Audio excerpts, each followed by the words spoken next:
Pinatico, 7,005 is my Esquire Ekia. The West as another kid. When they know my age, no young, again, they can be out great.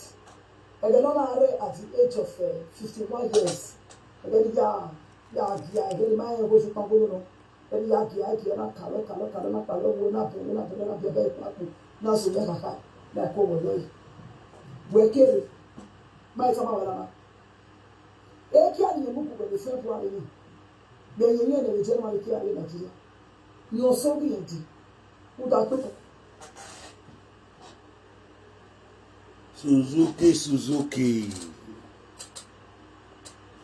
Suzuki, ya we momo agieki. Baberu wa digba senania. We jomo we here we were be ene wa. Eba we ya ne inye no makeke wu with Dagbo 51 years in Wayina. We kia no we okay mo bi we omugu when in January ehwe mo ekie I won't you am not down your door. Or see where fin you na near where at your age in here we have been about carry social media. At your age when we send we have been about carry social media. We're not warm we had warm warning. Una was my zen also. Una we Oviedo, are you boy going? A mere time when I get one where Suzuki, Umala one winning boy. Every time I wait, it be a gap, a win. You want to pobble Luenia? Where you want to pobble Luenia? Also, in a hammy in 1 on 1, the Becan 1D. New generation, also in a hammy where. Ihe ga lelu nyime ni agima wa nyime ni wa gima yanga lele beru we so ego tara ba me kia we yo boko da fun we fo ani after we agbegbe agabe we Belgium una mo HIV gi oda fun no ga sigbe na no wa dedegbe eto yi vie kia na mi Dagbo okpian we friend ni ya eweti ewodu agolomu adete zomare ni ya ugeta wodu agolomu okpian we friend ni ya no da we yin friend we to ilaluwe no ma eri ku ewebu no so eri aduwe iya oni amopi agboto we to laluwe e prove away from Victoria aro yola le sagin oga aro but o we prove iro na lo ne Franvito la oba but we prove it but anyway e oni ati opi ati okure ni ati yomore ni ati gbapian re ni ati osevi yon mare ni adoge fanorun awe we adeseki oruo no degbu gozi mama ti eyan gbe no degbu e oda fun we won we awe webu oda fun we won we awe webu we cancel ni money kaji we cancel ni money kaji wo wa no deva o yi mu palo iladian o da fun we na won we aba webo ni we ke we live videos going to 7 years am I pay palo da fun we no won we aba webo Suzuki oruo aruo ma na o wo ma se oruo ogbuwe egberu force do man beru we ya afiyan ya gbe live video eru force ga wo ma gbon oga won wa gbon wa la jan live video o wa tenu hin we that is anro owe ikaka na we ipono lo organic criminal iye adisivo pe iye adisivo ku iye no ge yatewe dem yatewe later iye adisivo ku organic criminal lo na iye adisivo ku iye adisivo pe ayan wo ge no iye wa lo criminal we awo ma gbon yan iye ye fiete what you will what do down Suzuki everywhere no roku no mu kwedoria abi ko na ga gboruo a girlfriend when we go Malaysia. Owó tó sún àwọn money dẹ́dẹ́gbé also àwọn wẹ̀ pàkàpàkà also àwọn wẹ̀ pàkàpàkà also àwọn wẹ̀ pàkàpàkà usually old girlfriend n'oge àwọn pàkàpàkà wà tó dàbí iná wọn wà sí gbé àgìá wà tó dàbí iná wọn wà sí gbé àgìá bí dìde náà kásẹ̀ wébo náà kàn dé wọ́à ìyẹn pọ̀ wí live video ìyẹn èdò tó tà ìyẹn wé tí yẹn bọ̀ wọ́n dé yẹn ibi ẹ̀dọ́ yẹn hàn ẹ̀dọ́ rẹ̀ mi ò jà. Edogami ìyàwó gbogbo avec contain elements avec wia na gba gbogbo wa go make a video now magala broken English but myself magala broken English or myself again magala broken English magala broken English e ya do so anyo so pokpa no bi edu le na ya sunu adi awete kwemu le gbe mi ala sunu ekwemu ma webu so pa era me kama ekwemu gbe agia omo ni abie wamudia hello mommy ya call we by real live video hello ya call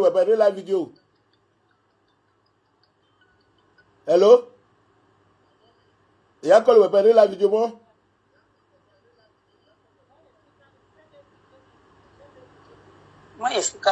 okay mo explicar de nego okay jeniga no sen jeniga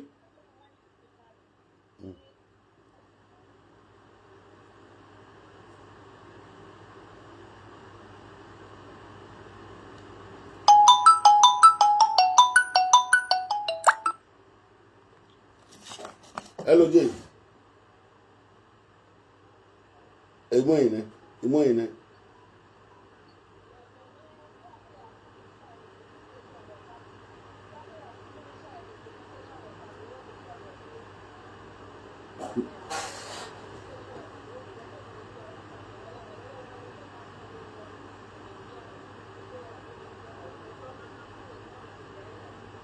Okay.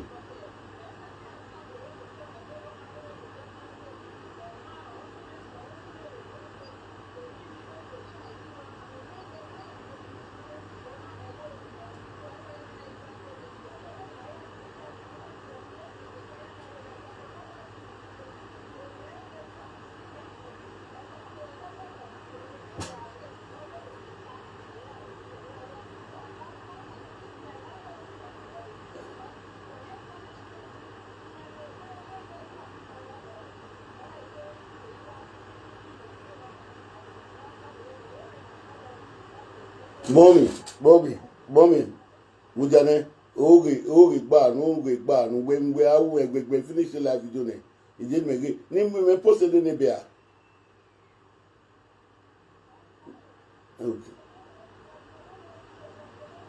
Okay.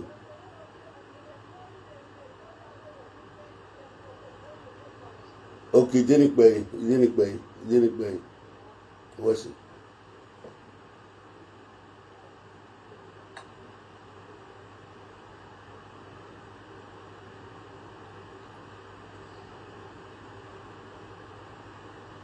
One another vessel, I did with Remy before. So when I play the audio, you see when I play. We'll wait for me to play the audio.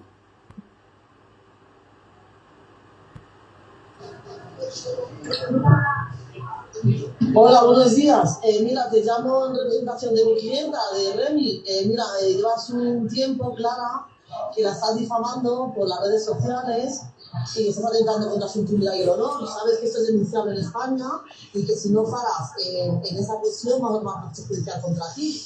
Solamente es una advertencia, la próxima vez tiene una denuncia, ¿vale? Entonces te pido que por favor se abstenga de hacer ningún comentario negativo sobre mi clienta puesto que es difamación. Puesto que tú no la conoces de nada y estás difamando y estás atentando contra su dignidad e integridad personal, ¿vale? Y es un delito. Entonces te pido por favor que te abstenga. Y que si... If you do not work, you see, we're going to video no go vera. odugugan ayazo yavegbe odugugan ayazo yavegbe sopopa imano repeti uge yan gawe mi gbeni yawe yen wa mami gbon mi awagbonde sopopa yan we mana pe no ba a pe no vien eremi no ro Spain wa no gi marry no marry Rufus in as president Rufus of order for even and Gwana e Suzuki no ro Belgium no me be Spain no me be Spain honor to fell in love with a Rufus or fell in love or my way Rufus ga me igbakian be na ti Remi awo pe ala si igbakian for ala si ko va si ko ya ọmọ panu we won no to take gbe wa do mi we owe eyan to take Remi okwe yin no ni ya ni sota egbe Suzuki na ni ga tem won ide seance ni ga tem won ide seance we pe tu ge na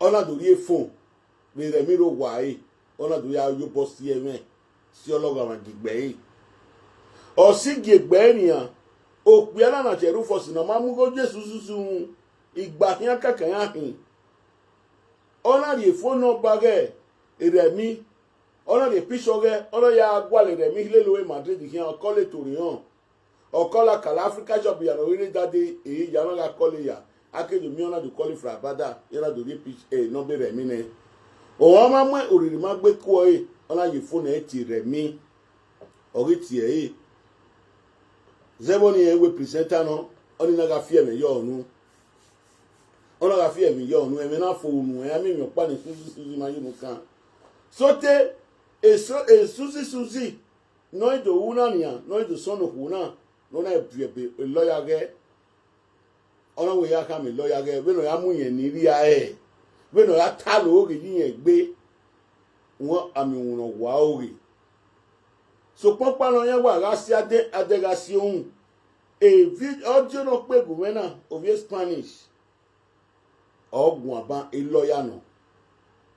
lawyer so due to emi kere ni me be on Spanish na mi ata re do wa gbo Suzuki wa make na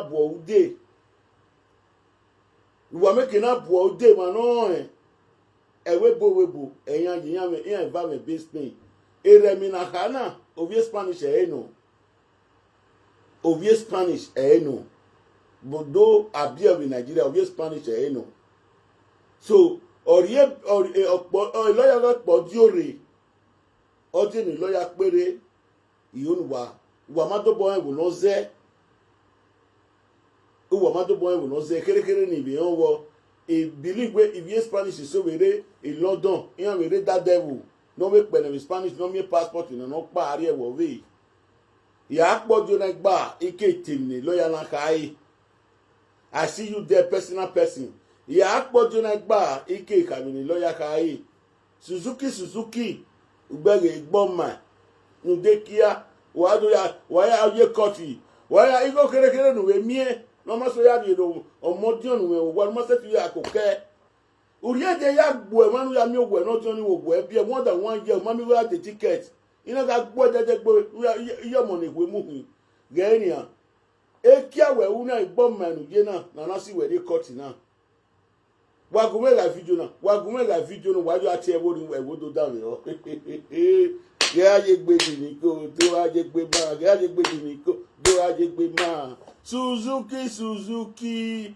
Ugozi mama ge ayegbe diriko do ayegbe ma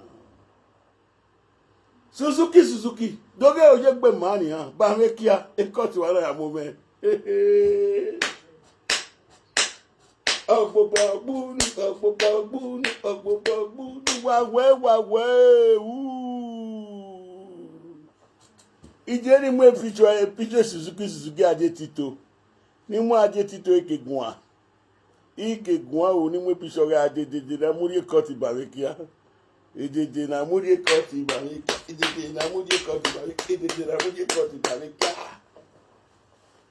wa ri so pa ki apa ni wa yo ya sisi ni Remi wa yo ya sisi ni Why? Oh, we are facing. Uma face eh. Why you are assisting your Remi? Remi, where you say Remi like a war na gboma. When a guanane, Remi maro or maro pianane. Oh, piana makame we make a friend of me. What do you have Remi? Why where you are pregnant? A pregnant to Paneconenia, Ugume Kubik, where say Remi no so that why your magwesi. Oh, magwesi. If you Spanish no wagmo, why do down oh. Oh, yes, Spanish. Citizen of Spanish, we are little Guazona. A lawyer get one in what a lawyer get. What a lawyer get. What a lawyer get. What a lawyer get. Ew. Hola, buenos días. Mira, te llamo en representación de mi clienta, de Remy. Mira, llevas un tiempo, Clara, que la estás difamando por las redes sociales y estás atentando contra su intimidad y el honor. Sabes que esto es denunciable en España y que si no paras en esa cuestión vamos a tomar proceso judicial contra ti. Solamente es una advertencia, la próxima vez vas a tener una denuncia, ¿vale? Entonces te pido que por favor se abstengan de hacer ningún comentario negativo sobre mi clienta porque es difamación. Puesto que tú no la conoces de nada, le estás difamando y estás atentando contra su dignidad e integridad personal, ¿vale? Y es un delito. Entonces te pido por favor que te abstengas y que si puedes pidas disculpas en las redes sociales donde estás difamando para no tomar medidas jurídicas contra ti, ¿vale? Pues Waguela video. Wa tag Suzuki or in Spanish. Or in Spanish, wa tag ere. Aye gbese na da neni ha. Da kin fa neni ha. Joshua to two. Joshua kin fa ne who's one will pass. Who's one will pass. Ni na alawo. Ada no kin fa na de na alawo. Wa gina alama me. Wa gina alama me o. Gina tagata ekigi se no kwado. No tagata do gina Joshua na alama me. Don't get my man. If you don't know working on this, we're going to make a video now. Share the video, let the video go viral. If you are not ready to share this video to go viral, I beg you in the name of God, I want you to make the video to go viral. Not saying a viral. Press I like your team. Those narrate a page. Wap I like your team. Press your team. Press everything you want to press in this video. Wap on your. So far, no say can Suzuki ye. Oh God, Ugozi mama. Ugozi mama. Aye gbe ma. Wa go make a video now. Everyone already into. Those are in Tinto. When we are doing Tinto, me no pamu. People are looking for me. They did not see me for pockle of week. For pockle of week, people did not see me. Help me to pressure our shop. Tawata.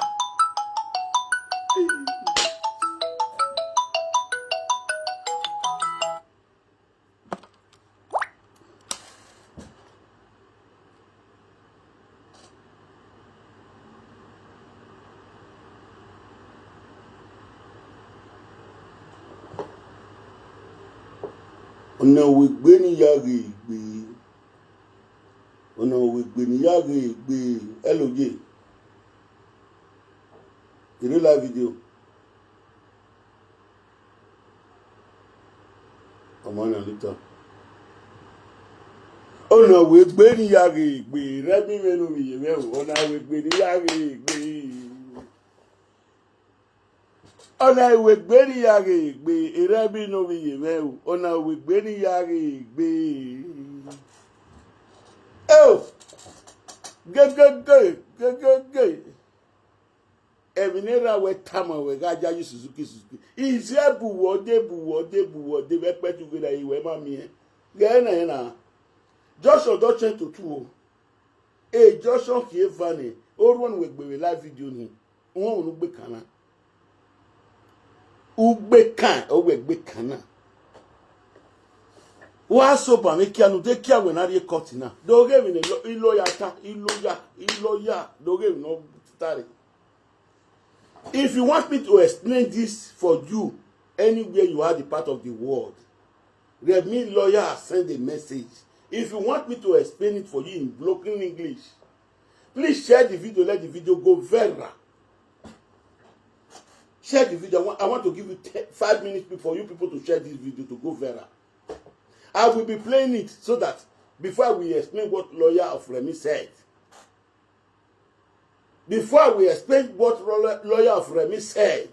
I want you people to share this video. I want to get to 100 in Tinto. I want to get 100 in Tinto. I want to get 100 in Facebook so that this video will go viral. Call the bloggers for me. Call the bloggers for me. Call the presenters for me. Let them come and listen. Hey, Joshua Dutcher to two. Hey, Joshua Kevau. Denigan Lavo Suzuki. Denigan Lavo. Who's one who want pass? Joshua Dutcher to two. Who's one who want pass? Who's one want pass for these two Joshua when the bend so? The two, one go this side like this, one go this side like this. Who's one who want pass for the two Joshua when they bend? Suzuki, tag it for me. Get more when I did it. No man need be bleaching it to be here by one. Go get anywhere we do. Every of us now. My boy, I'm wearing kiri, mom, bekan. When on log with Nigerian we're carrying wedding, we're carrying. It always log terrible.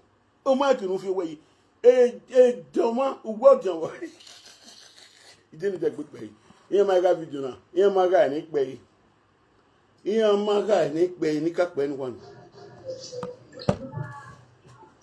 Hola, buenos días. Mira, te llamo en representación de mi clienta, de Remy. Mira, llevas un tiempo, Clara, que la estás difamando por las redes sociales y estás atentando contra su intimidad y el honor. Sabes que esto es denunciable en España y que si no paras en esa cuestión vamos a judicial contra ti. Solamente es una advertencia, la próxima vez vas a tener una denuncia, ¿vale? Entonces te pido que por favor se abstenga de hacer ningún comentario negativo sobre mi clienta porque es difamación.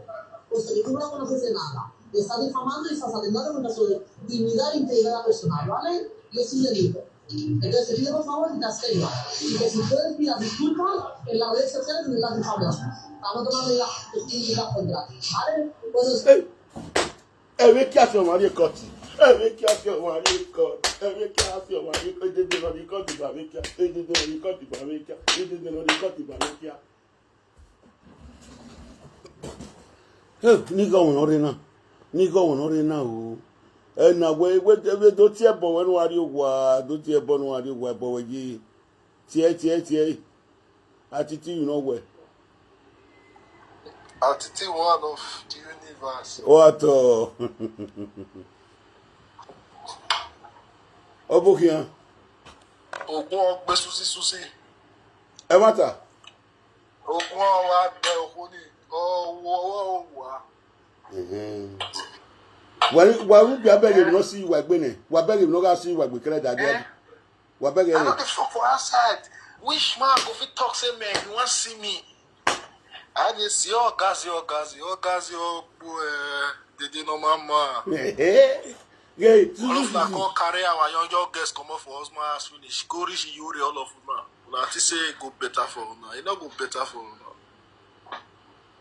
Yeah, nah. Now, you know they say advice where they give all these young girls these days. They don't get one advice where they give them to now to spoil them. Advice where they want to point on top of man. And how they give them they are these girls these days. Eh. After they pack cocoa bar, pack machine proof inside body. Look all this one where they give advice now, they don't condemn. All those one are best. Even all these ones who are still boys say still better. Now that you're they pay me for. No you worry. fair, you day where. But you don't ask your problem, see what your problem can't do. You go there advise people where you say, may they feel who still press one begin. You already know go better for you. Because me they say where all these small guests they do your stream, they don't block me now. Because you know what man I tell you the truth. But you want if you say the truth they tell our young guests. Don't worry. That's what this was the way they said. Don't leave that one. All those times when they did Nigeria, my God, that's why they the small star, they collect small people, small children prick for streets, they go. So they're talking for Benin. I take care of it. I tell you do because it's Facebook. It's Facebook. Yeah, here one week here where street here, all they collect. Oh man, Remy lawyer don't play record come. He said that they go court. Because of Ikea. Because of Ikea. Suzy.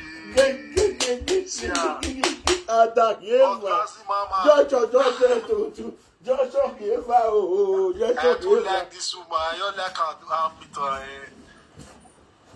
if you do select, that's why they be phone with you, all these people so not be say go now then they chop all those wheelbarrow drive, all those people when go say go river, they go see drone and go ass. Now all these kind of people that Suzy they Kakabo.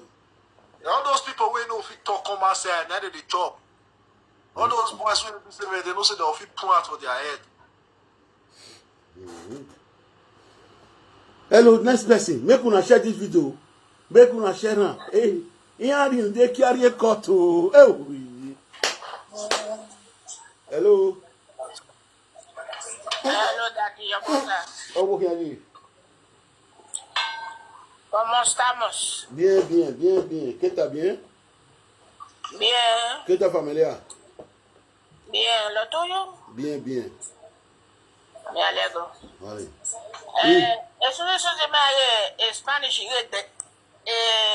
delito Má gẹ̀ ẹ́ ìwé ni ìwà tá lọ pra wẹ́gùn àjẹ́ nípẹ́ rẹ́kọ̀dì nípẹ́ ẹnu ẹ́sìpẹ́ ni ẹ́.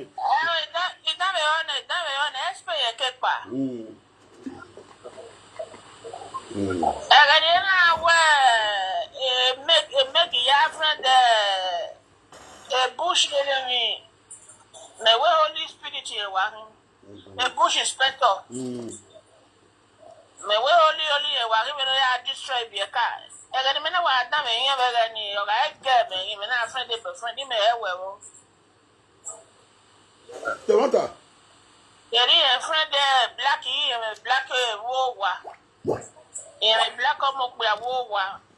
No so no friend again e friend we black boy o. Why na me fa do de be ni aye. Okay. And secondly, no ye vie kia na hold on ma say 50 years in it. He 53 years or 53 years. Only me ye na ya say love the here who ya mi okuapa. No do mi me. Ó ere mi wá fẹ́ kó wo ge hian o. E boyfriend e friend oku. Ọmọ ere mi ma complain. Susu ya gwa lo bi ere do si la nyan wo wa na. Onye ni ke are yo gwo se bo be na mi e fa ye ru ko gwo ri ya ko lo gere ya hian.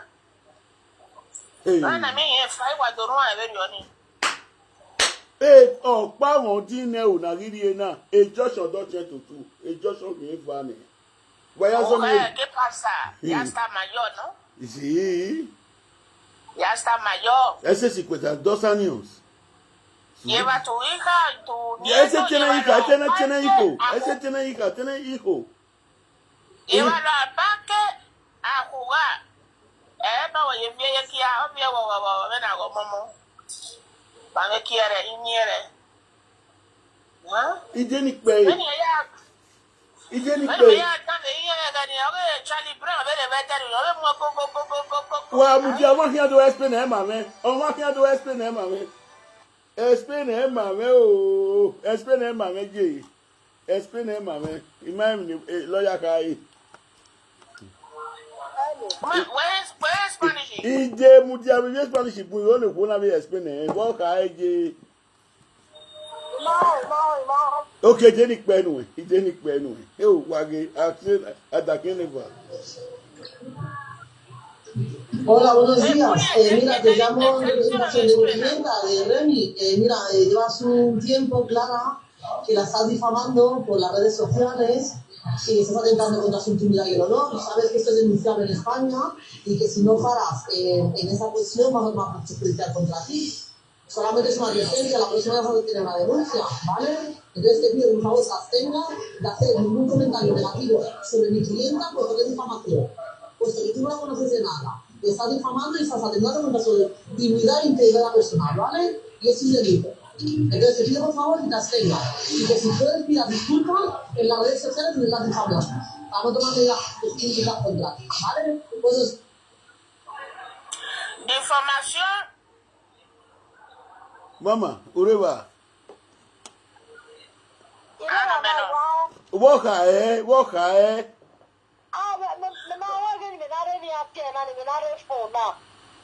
Información de honor. Es un delito en España. Remi ya lawyer get pay message dey. We are doing Suzuki. Hello. Ideni kwa. Ama gboni ki na be to ni sia. Ana mi oba je please di agbe wa. O ski ore o pole di first one, o pole di second one. Nu poki original. Tato pe Suzy ni. Aga de ke ti we no pe we a ko no ti we no pe ari la wa. For we la fi tell wa pa ke ye ni yan zuwa ba gbo. Jaga Yesu o Yesu o be pe mi. Ọmọ mi ke la ko ma gere yin ma ge dia. Ige ne ku emu pe agia no gogo. Jaga o roje la video. Ọmọ na gba ko na hu ye la gba yin ajo tere ki ere.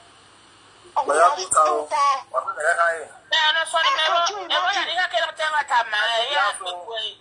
Wa mu jale nwere okwu na refo no ka gwan wa ma ya ata gba. Aka do you imagine? Oh, what part to nu? A disgrace is la way be like be.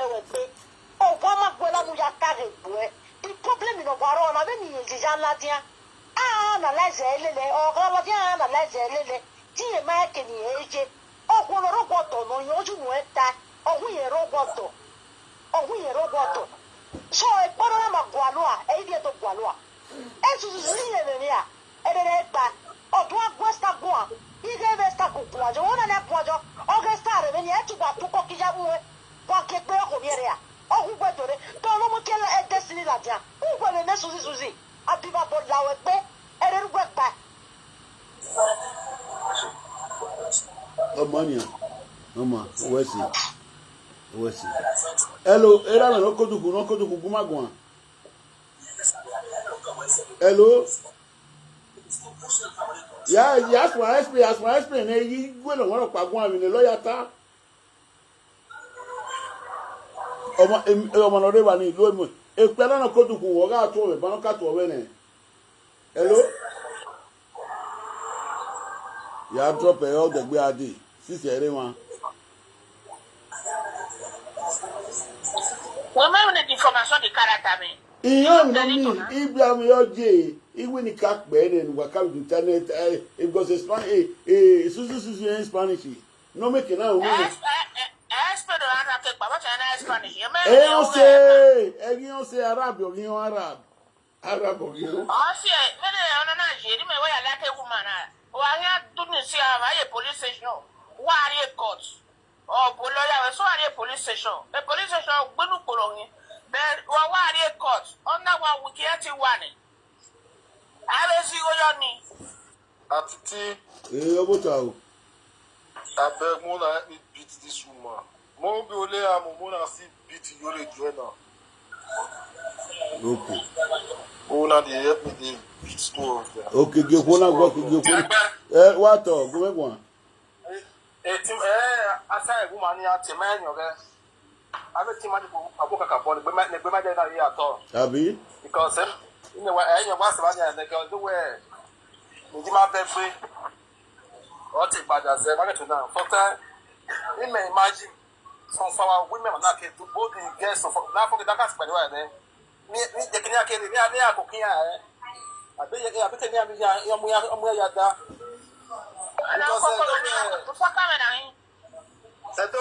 Mama.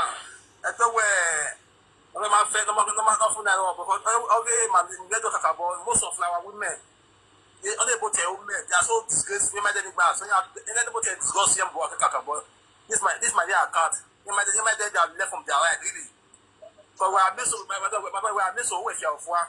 We imagine that they might put together here at all. Most of our women are women. Because they don't imagine well. They are killing no. But they are killing no. I don't know. Why you need it, babe? Now, what do you want to know? You must give yourself respect. Why you need it? Why would you need it? I don't know why you don't have no way. I don't know where you are. But the reason why you don't have to listen well, people will respect you. They like you. That's what I would not talk about Caponi. My idea to make another to Black Macan, some Yoruba. I talk so you need new material or trouble Caponi woman before. Because I'm most of them. You are to know from me, go up me going. From a video, I'm making from you to Kano for Kano. Eh, na muki gwere ma so na we do Suzuki na nwa na muki gwere ma so no na. I don't care you not quite as well you mean. Because I don't wear now because I don't wear me I what I'm not going and I almost not give us we can a woji. Eh, na we That means I don't know. ya okita ma ya na nwa ta de boda fun isobo ma ga ti e isobo je gbo we fun ololi isobo ya no rada o fi do na isobo e kan go re ya o bi ro baba go bo pariwa Isobo na you boy na. isobo Gbada o. isobo gbada lo wo sobo isobo lo ga ro mi sara ri ma wo gba won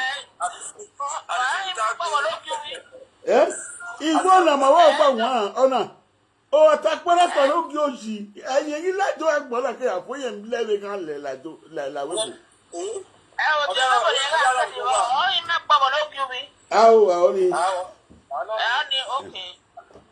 isobo mo ya che wo se mana mo sobo ne eje wa gbogbo fún 5 o'clock o ba di ro baba ke te do black one ni o wa lo otubu o lu se o ya lu welu that day Johnson o wa ale le gin o wa re kon ko ro gin o re ya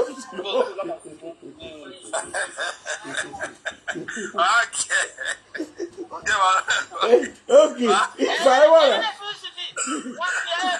if I want me like here ije Suzy wa ta ga bu o afraid dey na o wa friend dey ni Iwe ga ero no go ga no a. oh iya bu yin me pa wa re be ni Ero no go fitani. e ma yin me lawe bo wo friend wo ga wo lita oro wo do wo ga wo lita oro wo do wo ga wo lita oro da izobo izobo ma mu go yo o Obida street ni na. izobo ma mu go yo o be ni o but oro yen gu izobo o lita na we a we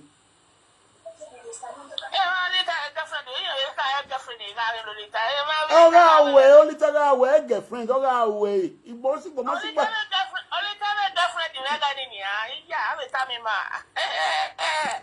we ya ije wa go me ga video na wala girlfriend ni ka e ga iya mu na ti ko egbu ko ya pe video egbo ni wa ga video na ba no go vera only tell girlfriend ga ni ba if I control it, I'm going to Litania.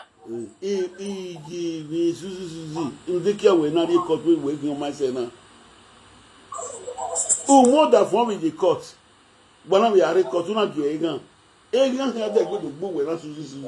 Egan had a good book. Who beg you, my cook, we say. Who beg you, my cook, we say. Idioma, I said, where. Idioma ga support me down. Emi down all the ba bi ebo all the ba bi ebo. You blame me there because Usaka we no at age you blame me there. Oh, I had 18 years, 20 years na blame me there. At age you blame me there. Hey, Suzy, don't tell me yo. Remi wo ogun banye the social media. Ogun no wo banye. He said it Italian because of in Spanish, I cannot repeat it.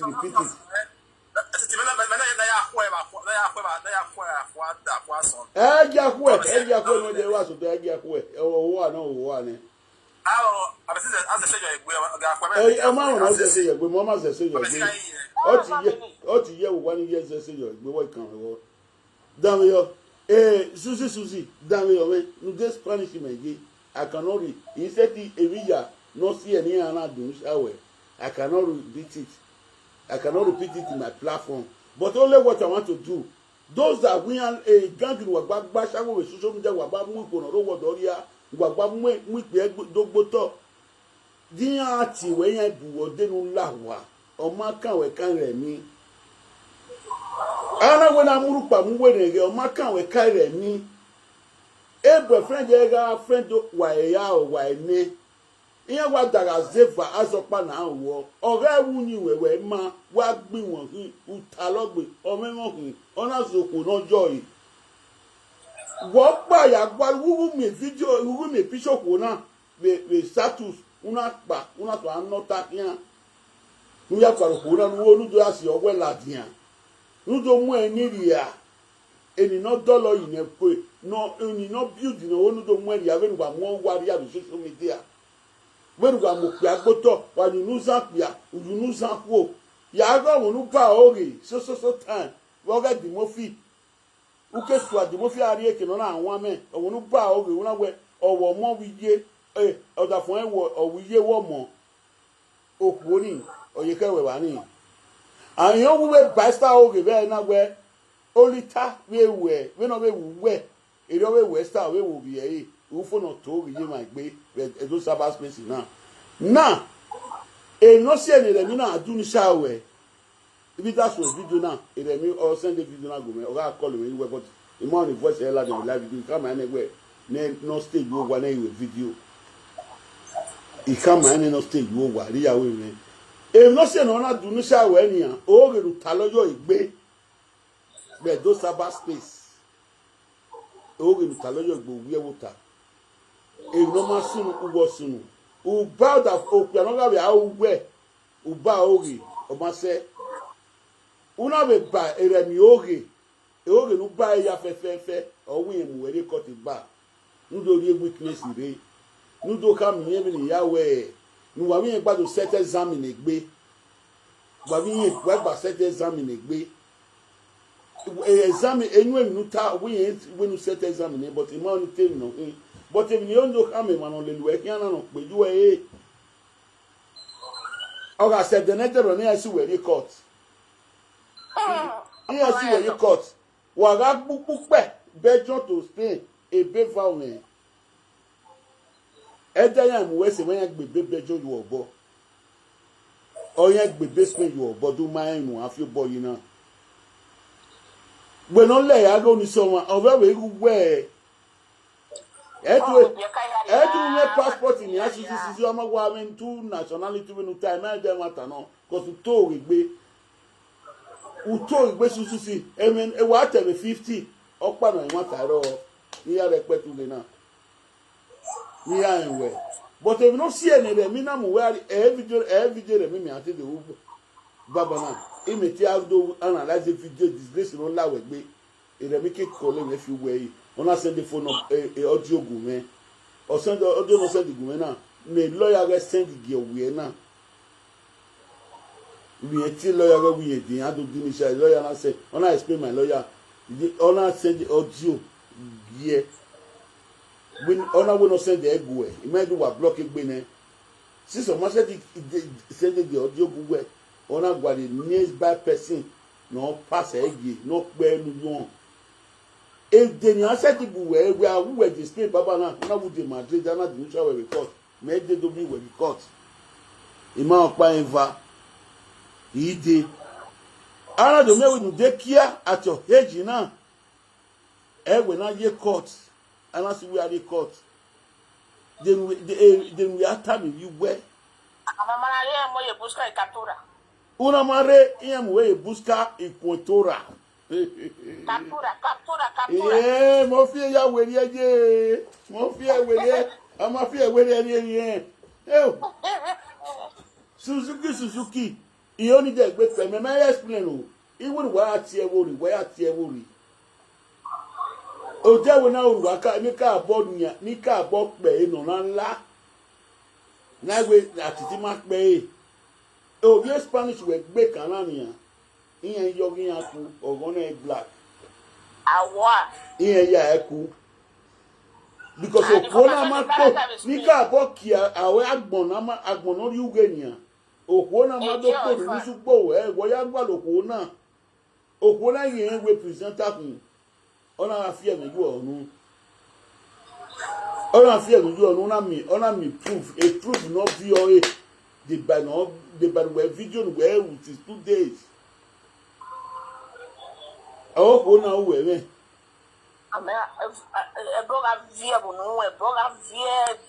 na omakporu no sugbo we Suzy boya kwa lokuna wa vie yekio na aseke no kuna ji wa vie yekia una aseke no kuna ji oni pin boda we na awi pin bod man na ada fi o ma oni pin boda we ni we look back we back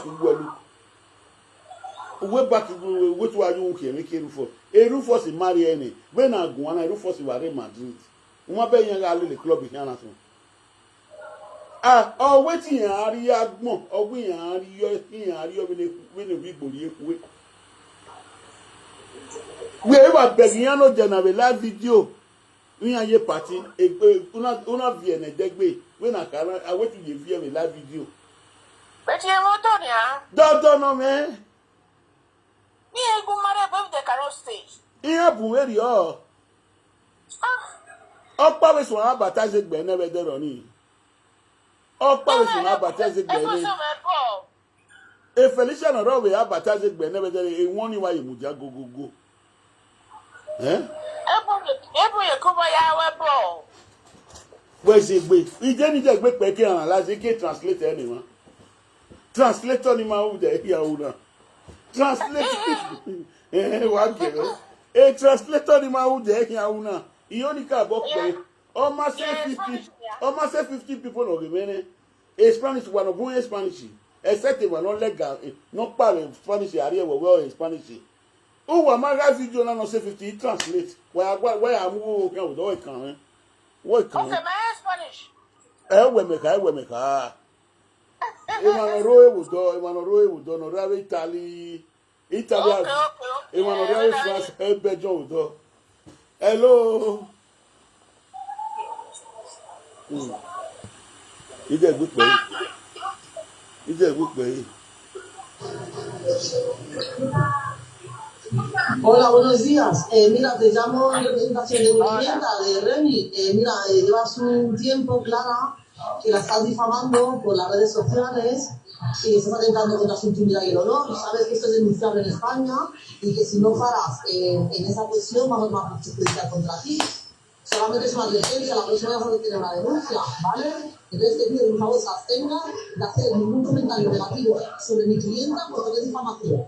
Puesto que tú no la conoces de nada, te estás difamando y estás atentando contra su dignidad e integridad personal, ¿vale? Y es un delito. Entonces te pido por favor que te abstengas y que si puedes pidas disculpas en las redes sociales me estás difamando. Vamos a tomar medidas contra ti, ¿vale? Entonces, what guy where did you have it talk our network you know Okay, what's it? you didn't win or you didn't win or me matter win or go you matter go my country people una know what happen so una know since Sunday bona moot since Sunday this una useless woman wey dey for social media wey dey call Suzuki wey dey cry because of Rufus since Sunday e get one woman wey dey call Remy wey dey for Madrid here e dey for Frabada 1 hour from my place e come from my village this Suzuki wey dey proud for una for those sabas place say no know wetin you no get wetin dey take that he dey do say you get oyibo dey reach Ugozi disgrace come enter himself body 63 or Sunday dey come say he go dey friend he comot for oyibo house wey say put money for head he go dey friend this one wey dey call Rufus he dey friend am Rufus get almost 2 girlfriends or 3 girlfriends he's searching for a wife he dey friend man no his condition no good you must help am see say your character not see good he follow the one wey character good wey go take Minnesota wey go take behave all the days of his life you can't see the picture of the woman for his status he not put your own for status you can't see the woman for the picture you can't go find the woman you can't go there ask question see they can't give you the woman number because the woman is a popular woman wey dey carry load dey go house if you say you need the number now I don't know if you tell you say why, because I don't know whether you want to carry something again, me carry go out. You can't see him number, you can't call him. Who leave me? He there for his house. Now you take call him. And when you call him, you don't know say a guy. The guy when they won't complain because of him, he dey by his side. They can't get that listen. He even can't tell you say you don't get what they take and they do. May forget more information for your hand. As a foolish man, will not get sense. As you call her that first time, you for some your rest. Since you don't tell her say, he defriend you, he defriend them. I don't know where at your age now, 51 years. Now you go to carry food. Go to corpus, go to tell the woman say they conceive. It's a shame in your parts. I know your people cannot tell you because you people support evil all the days of una life una take on this Edo Sabbath space. That's why they tell people say wait till una dey show people for this Edo Sabbath space. That's why the work una do when me come dey talk take and dey laugh una.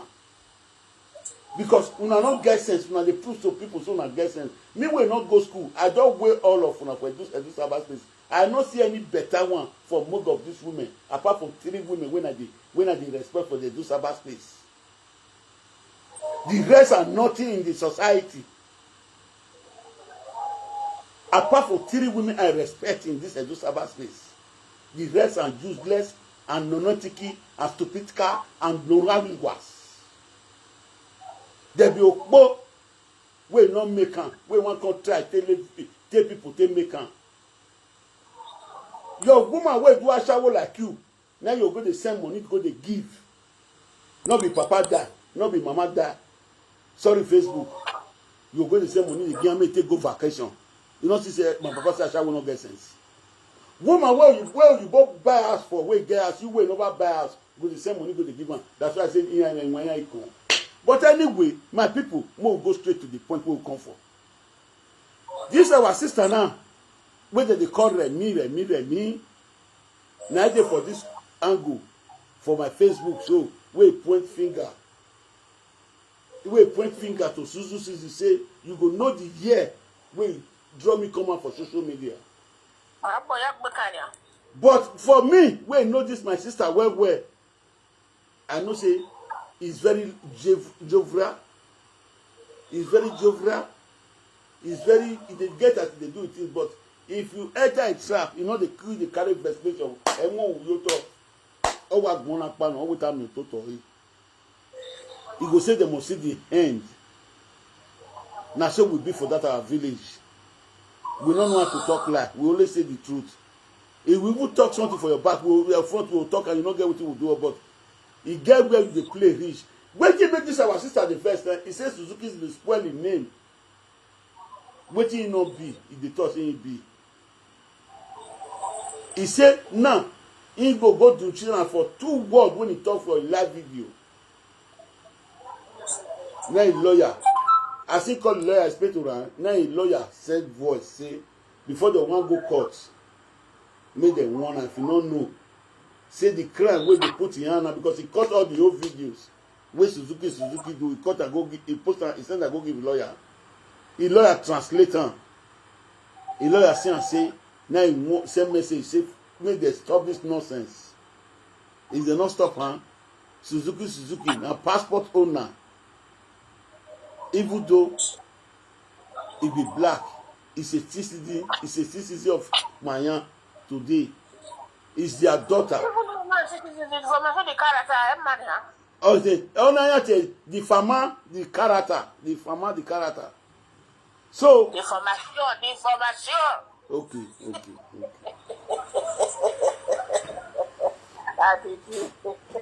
So now, this one, but we very new when I don't take care what we are in court. Ekia say na to lamogun na o, ari ko na no ruo wa, eje abagbe wa mo choda fún àwọn bo, why to lamogun ekia na o, lamogun o. Atiti. Elo paro. Ebo vala marriage, No kwera, even vala vacant, no kwera lo unnecessarily. No, when I do no see I, on a report, huh? Again, on Senani. No, what now, Oh, yeah, report of Honey. Oh, my dear court. It only affair up here.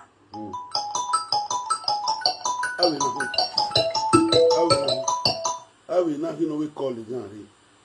Go make one. You are welcome. Mujale mama, mujale, want to have a phone, want to have a phone, I can't go, not have a phone. Atiti. What? Ni beaucoup. Yo, Baba. A monopause, no, a monopause. Ijo, you are coming. It was a monopause, but my monopause. Then I will get a monopause. No, I feel monopause. Oh, you are the mountain of the overseas. Oh, no, we are a monopause of no. Atiti, I mean, I feel a monopause. I don't know. No, don't you know we are doing shy now? No, then you know, Mudia, we are doing shy because.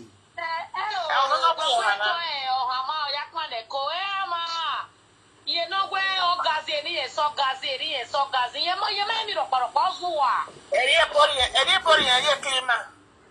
And you are of Bazil, we are going to go lemon of course. Or me a period in the mountain, the other mountain, even new office. In what I was game, my man, Martin, what game was Western, what I game. What was it? What game, my man, I tell a Munupu, Munupu. You give it. No, what boy, they make it all muy botona. Negre, in my week, whether I game no one wow, in my week, whether you are again. Oh,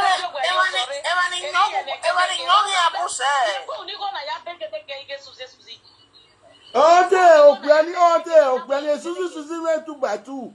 I'm a war big again. Oh, Granny, oh,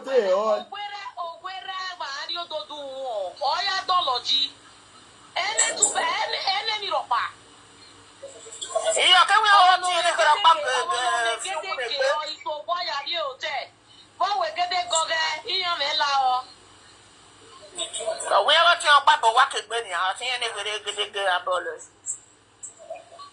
If they go count on it,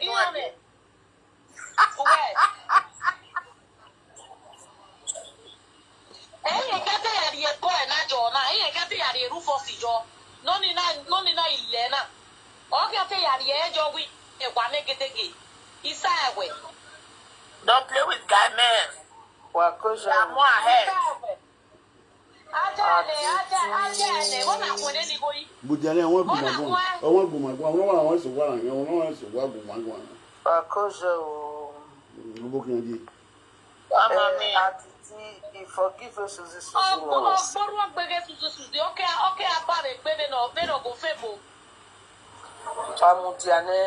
Mommy, Mujana, one go again. Guma go when already talk. We may be him not dressing me when already talk. Yeah, Gunia, Gume go again. I dress me as an already talk. Any boku, Gume Guania, Ukinebo. Walaho, Suzy, Eirepa, Nala Wu, Bene, a Penaya, the only Sanage Kaka, Wala Wu. No, to all very. Wala, forgive me. Attitude, when we marry, we are Manavi Netia. Mana, my sister, Lorella, where you go for them, where you go for them, mommy. Where you go for them. Where Mujana, Mama, Mujana, Katoga for me. Mujano Katoga for me. This TikTok, all you do when my best stand and you do now. Well, you said one here and one, eh? Only tar, 10 per 10. ti to ye we lu wa me to ka we emi wa u go ma pa ne ti ama wa ti to ga platform na gbe Suzy but later emi na be to ho we o pe na o wa mo bo un tan o we o ma mare esisi ma no pa ni o mare ene Atiti mutiane we give me one phone and me again we don't name me but we na ho dem me do tam we bagi ma kota iya we o mai mare Suzy is a girlfriend while is Tano Bani she's also a girlfriend and a man no warek me Ivana o keken wa pe Ruda me shetra bon shetra imi enu because he me wa try na gbe ibi e we man yin mi tare Suzy ya akoli wa we akolo wo iya ihana nia ikwevana keke bo gana nia ibi e do yan ya fun won pe ni me ke mi wa titi we me mai like na ga gbo ye to agbin afere ari we ama mi e pe uselu a mi pe ring road. So a brother no man na lalu na you wa mo tan we brother ma because we tata body wa so bo eke wa la o obo ya edo fear me na we rie edo Jerry o me ya me ha do ko do no ya feel where you have where do I me are mara we you go wa na gbe no da no wo ko no ro do no we e body e bo mara we sak no re bu wo re gbe Atiti Jerry wa ge gwan fo na me a reply wa ge gwan fo na gwa mo wa do ta madam why I tell me na mara no ka control I the control wonya mani na o wa no nya e control Atiti ego we iwu ya ro pa me na we nya ro mama mujana gina gwane na this a public place beni oni ja kun so ira kun so beni oni ja kun so ni we be kun so beni we be oruwe ya kun so this a public place for no ba mo be ta we e matter na ya anybody no ere matin e ga kun yi we ni aga ma mu e le social media mo be ta we are the online in-laws so me na ta na ni awe ge mi ni mebe ho agbedo kwa maya wasaka ide wọ́n wá lè pẹ́ntì láti àwọn gbogbo wẹ́dà gbẹ́gbọ́n bẹ́ẹ̀ sọ pé burúkú ó wà rómi mẹ́ ìwé àwọn agbẹ́ burúkú ọ̀gbẹ́ dúrọ̀sà ó wà iye ìmágbó ẹ̀gùn ẹ̀bí ẹ̀mẹ́wẹ̀lẹ̀ mọ́nú ìjò kó wà wọ̀mẹ́ o báwo ṣe ìmágbó ẹ̀gùn náà o maria wa gume kan wa gume te mi ata wa gume te mama gume te mi ata emi le gba ọgbẹ́ na titi ke feye eke uwe Suzy ọgbẹ́ na titi ke gwale uwe Suzy ya mama 9 years ago titi ke gwale uwe Suzy imo eture ẹ̀fẹ́ wẹ̀rẹ̀ o ọ̀fẹ́ wẹ̀rẹ̀ ti ṣe bọ́ gẹ́yẹ́ la le fẹ́ wẹ̀rẹ̀ o boya yi Atiti go tell your mama we o tell you Atiti atem your mama we o be abi ku na ya e kara takpa ya me egwe for my ni tani so boy karata ni ame Suzy me Suzy no we mi unu eye de ta we ya na we if you get stand over ke olita ya tell me okpa ma we ube Suzy ime eye de wa ya ye finish ne maki so bi mama so be TikTok o gwa e da so awo gwara bo le Suzy awo me di we mama so be iye da so ko say the Suzy o kani mani bi edo ni ma ya ku yo okoro ro bodo ọgbẹ́ Yorùbá ṣe bá wa ọta wa isakoro re gbe bo re gbe ma oya lo bi e ko pe abo dollar ga o dey na you we o Suzy na ga you we we be after he what the matter no man be kono kola no man have 54 years old man gwana 54 years old man o gwana okay Suzy na ga tina agbe yo awa ti e so wa agbe mi unu eye te o ma ye we no la wa le hwe mu e no la wa ma u pe Suzy ye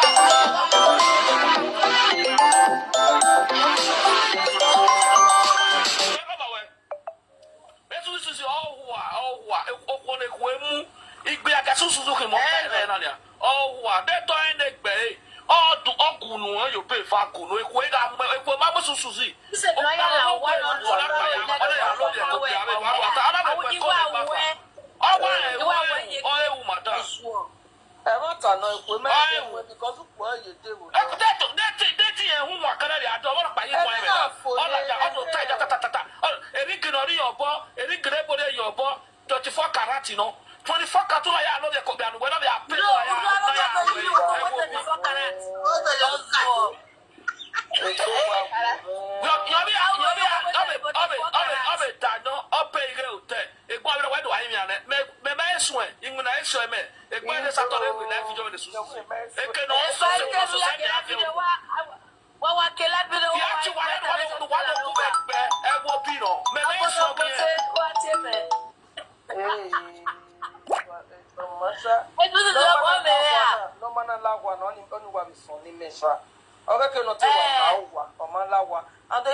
Are you from Edo State?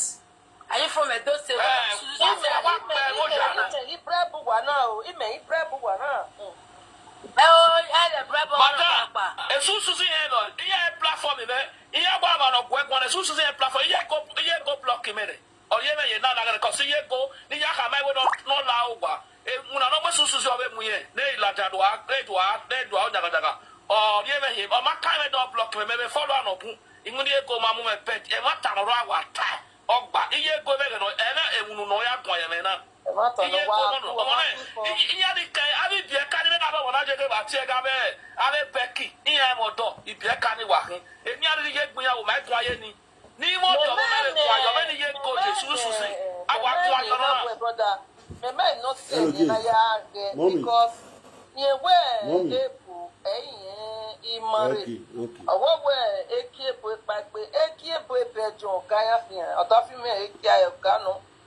la one ba o tu when they say no dey le beti when I be do ta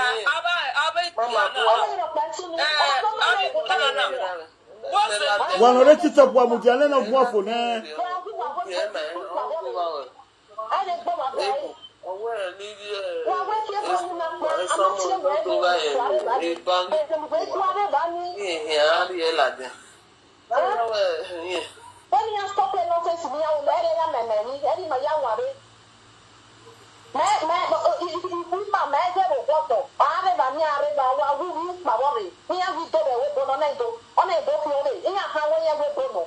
because I can't go there black in it. I told you, huh? O boy, you were to have no young boy, or mother, who bought it that seven. I never got my way. And I went to another lava, and you remember the lava. We're not when we're not can wait. You two might can wait. Call it that way with Nana Luna, you never remember like it. You get to LA. That's how we're telling one lava, the CIA is a lava. Oh, more does it. Oh, we said you can another young way. No way. I'm not governor senator. We're not getting it yet. Go to show that woman you are any black away. Sorry. Sorry, daughter.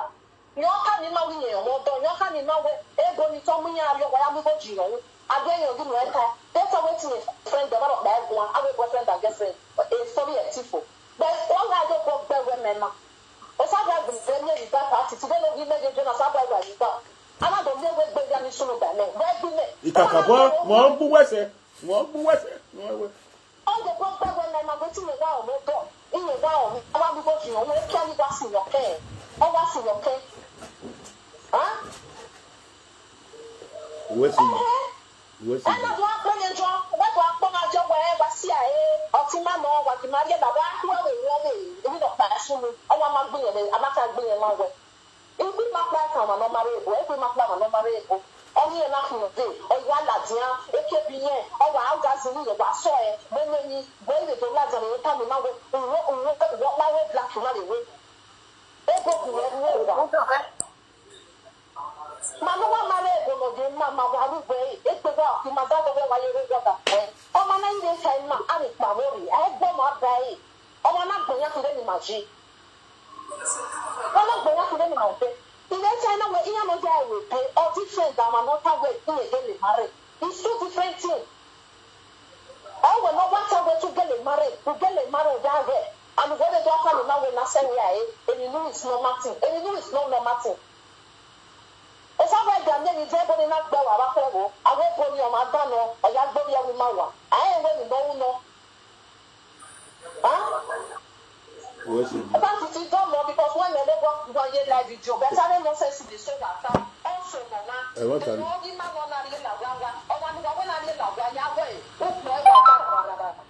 What's it? Me my swear because Canada did. Canada did.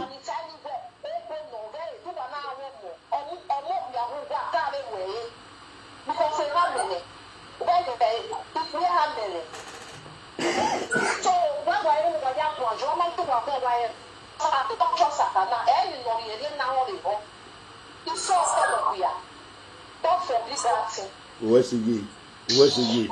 Somebody bawe. Mama, uju amie, usabo ade bawe, we do ya agwana. Eni oni kamu wa hia we Suzy, sisu no ede, mama eswenye, ogi me. When you tell me come here go, me eswenye fa. Ege mi aya swenye ale la wa. Enu watara do aya mwe boya we bokosu ge. Okoloro bodo. Ogi ye kolore bo ade ade be mi o tebe okwa ye be Suzy na. Isu asaga e. Ohama doni ilatia, igwa katomoni o Suzy. Omo na gunu ene ni ma meke na we na gbe igbe. Mani dia to to so ma gbe igbe. Suzy oye unya. For that simple reason, ma be gbe na ya disgrace. O ye eponi ni e o ni eponi na do to na hun wa kwewo. Omo go ya mu go jun. Ma ya ta we epo isagan re po body megbe.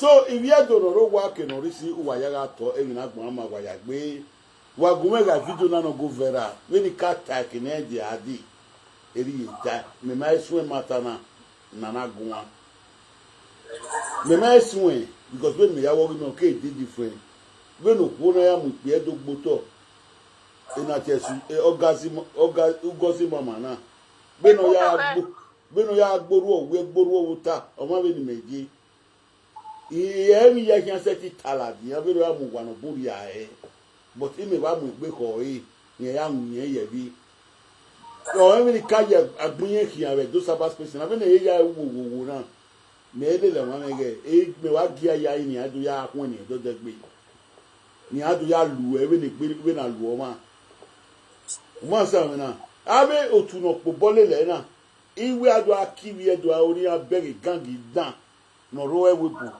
no pobole le ekiori ani ado but e video mi ate do analyze me ki ade ban iye me re mi ke call me na ima on voice egi la de live video ona send audio gume audio no send gume ni lawyer ge ka wi ya adu ni sha wan kwa do pe ni ti so Suzy we utukuma ki yen ban e benori ogbin yen maybe akwo eniyan yen ya du ni sha e de yen ti e no de emi ya no talo no do explain no do type no ya on ni agbari course ni agba we examine gbe then e wo kwa re mani die to da yin ku na we no la o se no na we ni ka pe ni ka kan je gi ma ni pe ma gbon no ti e no ri e la wa yin ma oni de gbe mi yen wunu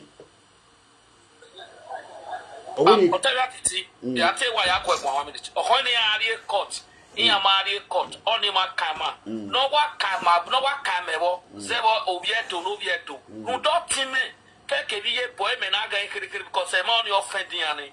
O time no do time me gute ga e. Tisu no e ma o ma gue, no e ma pin.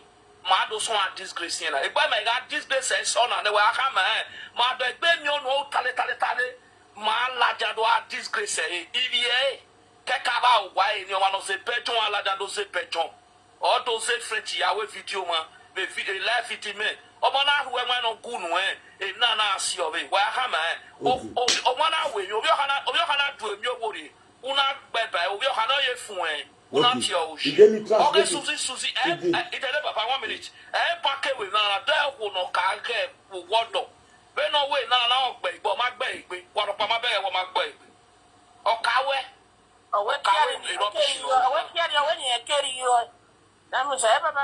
so ini pe video na ni analyze e mo we ke de gbe won wa ri video ni redo pe e video ni redo pe ore wọn na ni me ado pe me do o ke Suzy no nu e ta lo ore wọn cause me ado this one video na me analyze no say me na ma analyze video na kere daadi won ki amu me ina amu beere ni o ona amu me na du be yan ri letter gu me no de ban me gbo me obori ogu me congrats wa ya we say ban ogu me so ba mi ado total ni ri agi total na e Suzy na gba bupo obodo na ku emu na wala la o no da ko physical we do ri man I will say get me ka friendly e Suzy aga gun a o we Suzy ga ban eri o ga ban okpakpana garu owa ezona do sunu owala zaga wa we meze Suzy bo opiano gata ma okuru gata ma oni mo ni mo bogbo yo be ere ko ti emi ya wa ku me kere jeje mi mama yo to ni afe ko ape jeje gbe un tan na Suzy un tan no wa ma ope ni ke giyan ma wa ya ga giyan ma wa do saba space wa jaji father ala ya gbopopa father ala ya gbopopa only the three women in respect with those cyber space ikata si ye tage ya neither be ye koko I know them the rest no re social media na gbe agia no bugwa lo pe yan odo wayan do gwa lo pe a duwa man ya fi kwa gie ma wa ide ni continue the video na ni pe ma wa ni translate e ma wa ike de gbe ari video ni lo pe e video mere do pe ni o kan ton se wa na be de na but on na je ni wa la ban iye me re mi no wa send out ogun na gbe ati e wo gbo na ati me e na ye phone no pa ati e ina post it up ina tie ona kama ni gbo ju na e so ni de gbe ni translate before my kick parí video ni radio pe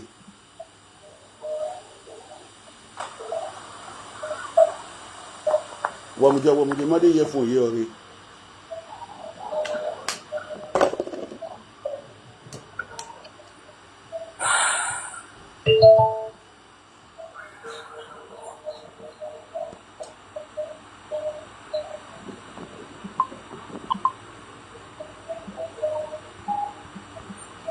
Omujao wagui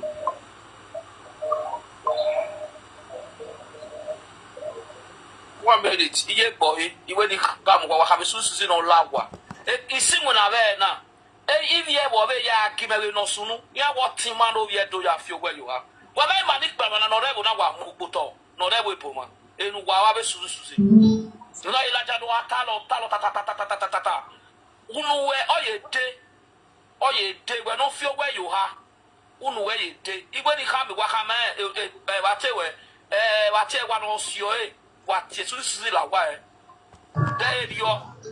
Hola, buenos días. Mira, te llamo en representación de mi clienta, de Remy. Mira, llevas un tiempo, Clara, que la estás difamando por las redes sociales y estás atentando contra su intimidad y el honor. Sabes que esto es denunciable en España y que si no paras en esa cuestión vamos a judicial contra ti. Solamente es una advertencia, la próxima vez vas a tener una denuncia, ¿vale? Entonces te pido que por favor se abstenga de hacer ningún comentario negativo sobre mi clienta porque es difamación. Puesto que tú no la conoces de nada, le estás difamando y estás atentando contra su dignidad e integridad personal, ¿vale? Y eso es delito. Entonces te pido por favor que te abstenga y que si puedes pedir disculpas en las redes sociales me las difamas. Para no tomar medidas contra ti, ¿vale? Pues if you don't know what you receive if no plan wona tana lawyer re mi no ta wait what guy What no para? oh okay what was on my man so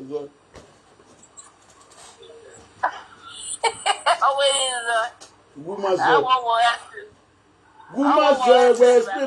we explain panya we keep me we zone my own zola explain my Suzy Espanya. Ugozi oh man Ugozi ashawo no social media Ugozi no osun wu Suzy ogun kan gbo ewe nu ya mu na ni ya dogboto u kan sun we de na woro wa mete no la we o kan lele we kan ogun kan lele we kan uta ima kan na wa gba we na nu de kia because of a court buri a court ma ba iye go ma se we ni ma be o se we ni na ta iye go na fe ko la wa na ona fe ko omozo mo ebo kan yen ni imagine awe inyawe ona fe ko la wa we na da gbe ona fe ko wo ge but we every year go we ga aro bi ye go me ma wo ru we gbe de gan ye go sinu o se 6 months no ye go sinu a e du we ga gbe ye go be agbo ma e patiti e ma che menya wonu you dey talk of ye go pressure of men wey no get husband when they go Nigeria you no see wetin this woman take in eye see so he say go there he say go Nigeria he go dey follow men he when he be say dey Igbo house he no fit follow man he will only Igbo na him dey follow you no see wetin do that poor girl obi ere no water o he no was war na be agua so now if I dey side trade oh God Eremi eloyo awoduma para you will have yourself to blame. It's a shameful thing. It's a shameful thing where we are not done when kind of see where you caught at your age. Iye boy must set it guegwan, a Monica must set it guegwan, iya gear where wowa. Iya gear where we fala we the by group and fala egbene.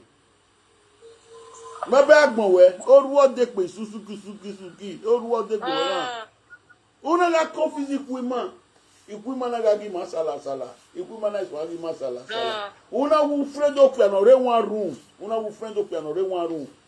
na wo agba mokun wa ipiano bu no ri opo we bo na e ya mi o da fian we street ina murete one room ina ke one room like flat ina ke one a flat ina do wa but wani gbe age no condemn na wa ma say the total world do wana wa mu bi ka no deri ya wa mu ya ri agweze ni egi mani pe aso wa wana da me kia no kwa we wana da me kia no kwa 80 euro e ba we dey make up 80 euro after 51 years wana da vie kia no kwa la da social media iko ya wi ke no ro wodo ke no da femu ke Nigeria re ina ga gwale kia no kwa tia ina ogwa ya na ligi ona hunyanya amami waro kwa no social media wi kuona no bua wi kuona ro wodo ude o ye ka no de no bunya de bini ya anyi he bini ya anyi le lopia he wani ke no wala bunya de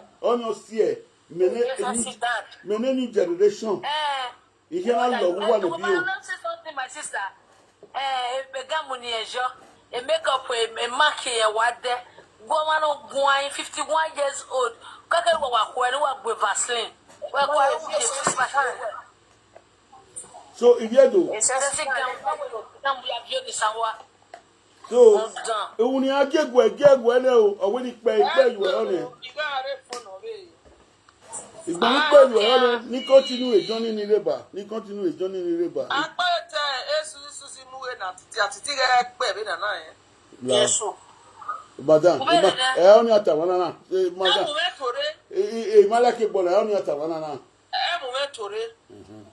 What you are trying to say now, you get one day when I see that in our way train, one old woman like Suzy. You want to collect number for Ghana man. He the other one say, where are you from? That one say Nina Ghana. He say, where are you from? One woman when he say be like a woman, he get a way train. The man comes and say, where are you from in those states? Are you from Benin? He say, God forbid you. And I say, who are you man in Benin? You resemble who they come from Benin. But no. As you Adulterous, you won't carry number from my hand. You they say God forbid. As I deal with and rich, you go to ask me where I from come. I say affirmation. But affirmation land. But me not go stay here, make you insult and do people. Let me come and send us. Hello, Wamudaneji, ya kwe video. Thank you. Ya kwe video Wamudaneji. Ayabo. But no. You will learn. Let's back on. I say back on. Who that way? Okoni we pe na total your 50 BC no. O sa no power ready for being first. O see na na dey shape at this case of it. Baba you give money. Baba you put for that. You understand? You remember you sent me message. I get you the konya nya. I want to go kai mare mi. So ba kai. I get you nya nya. E di nya nya.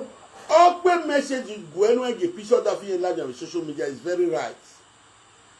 Because Bamba Oko ni wa when boyfriend Okia or come on to record when get picture of that in large on social media. And when I can okay, come woman one or so. Don't go no man working. El Macan will just be the total live video I want because it ain't work with me. Era me aga tell any man we any we di era me yo na ekwe mata we gbe aga e ba me gi da we po bi aga na do we ni era me ga ta man we gile mu yan e na gba bu pogodu yan Suzy ade ke ekwe mu we obi we no jona obie ne wa o me je oda fun egwe ro wa nu da na wala lalo a o nu na we wa be o me na kokoro wọ́n á sún wú náà lọ́wọ́ wọn láwẹ̀ pé náà nẹ́kẹ́ náà fọwọ́ ègbò ẹ̀ wọ́n máa tún ẹ̀kì yóò bọ́ sí eré ọgbà Suzy agbọ̀nwẹ̀jẹ̀ náà nìyà gbàgádà mi yọ ẹ̀mí ló ká alájà wò ní wẹ́n àti Suzy after your shame and disgrace in the talent public all the old women on the world they bite me out. Oh, me we iyamu we yan right from time. Iyamu we wa preach. E ba me you do it. U wa say TikTok wo do. Ti iyamu e bogbo Suzy. U wa Instagram. Iyamu e bogbo e. Do we no we wa imo. Ya ri odo, nu ya ri rubbish we. U wa the disgrace give you do. U wa the disgrace give you do. Bragado. What is this? We were doing who were mad more. I will take with you with your malumo. Oh, you went up pianinia. And oh, you went up piano rebel, not be a rebonia. Anna Domia, we are coming with the Kia, and as we are records. Yeah, we ain't got a blackbird and a blackbird who are really black. Oh, Roya, have you put what social media no worry now? When you are with your champions, I'm going to Agualopia. Where Peggy? You don't say the one you put. Mommy, you boy the carrot you will win. The carrot. A video of what describe Who are the boy do you give up? So, I'm what that boy you worry about. I don't know what do you. What do you? Where here? Where here? TikTok. Here, packing when go do. Anyway, here go fear the boy to take away. Here, fear the boy. Here, the fear your home. It's a thing of your And the boy has a way for the manager. A manager near Baker with me near acre. Not that 1 acre. The more acre. All the little more day. All the way I have the refuge. We're waiting about that. Money I cannot get. And Bonnie I can't do me. I have very free. Here the view is a fear the way papa. Here the more to them when I got set in it. And the body got see a rotor. Epunigas and money got see a rotor.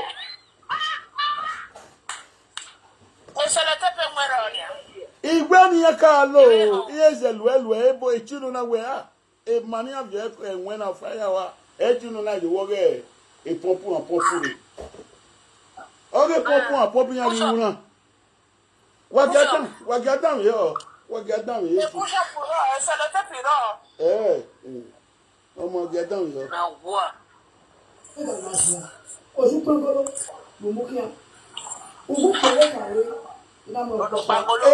Daniel, you can ask Suzy. Uwe a boy were friend for 2 years plus. Ojupalogono.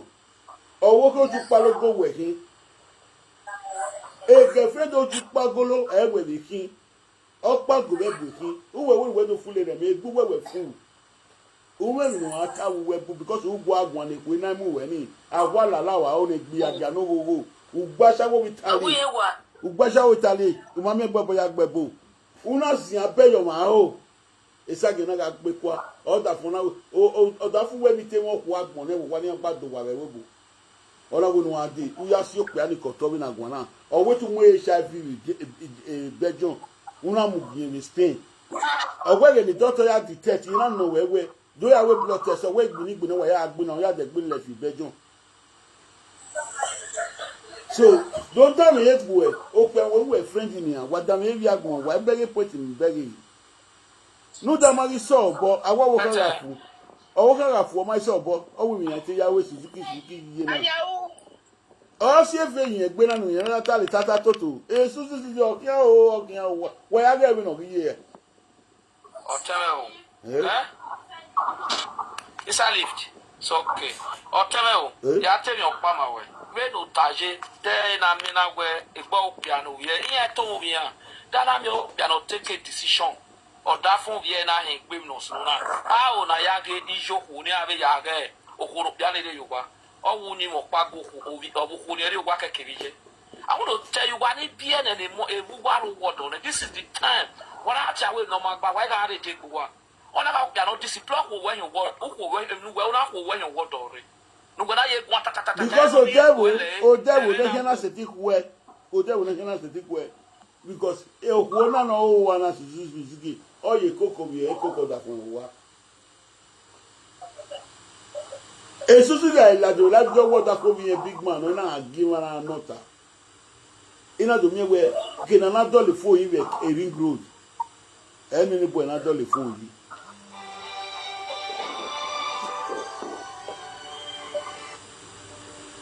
What would you want him in the game?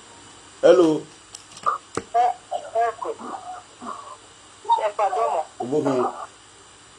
Yeah, Domosa. They were out, Wayana, what boys, 1 hour. We were Wayaka, this thing over the many. Rio wano no wari awari ne. Ko social media yo pago mana nyang papa bima. Kini Suzy do emma. O ga wa no Suzy of you see so ne kederwade. E pe mwene mo get dene o figame ne tina. E ko mo ni mo no la kwa. E ama kayo no. O ko ro go do we yin so. O lo do ba kwa no ba tu. E video no pe ni re ni pe. Je wo Suzy ga yin ya na wa ya se pe e ko ije no red no kwa yin. E ye ma yin ya re ko di ni Suzy fi ga ne se la bi ju. Oni wa na go na he we go vieto. O ko vieto ze ke yo. A mi wa to he ga ta we go vieto. Non va che io passo così una che Suzy. Boh, gente se la bi ju. Suzy no bi e ti je fuji al lai no bi. O ze tu fa bi no piana. O ze tu ta so fa da mo bi pa ki no to ya poro bi pa ki. Ero pa na ze pa ki. Deni a tere pisilia gona e pisilia pa. Come mi pisilia muji o i gono bunye to no ya. E pisilia ge o ene. Ab ga de pe si goni o go pa ke o vai we. I go ya ne ki ko si Suzy. E Suzy sta. Periota o we go ne pisilia lo ni josadi. O we to ya we kia. O we ge kia no. Ba ne Suzy vi ba. No vi do asigo pa we to ya mosto ai goni. Vai. EJ, Remy, Ogomeno, me come, Remy, ne will come, boyfriend with 10 couple of the Latina, or put in my mia.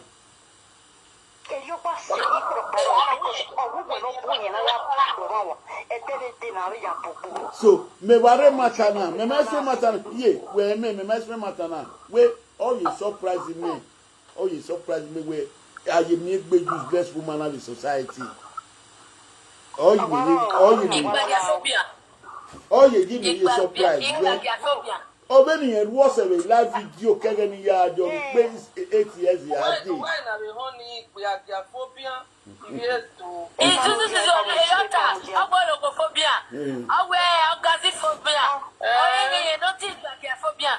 Adulterous phobia.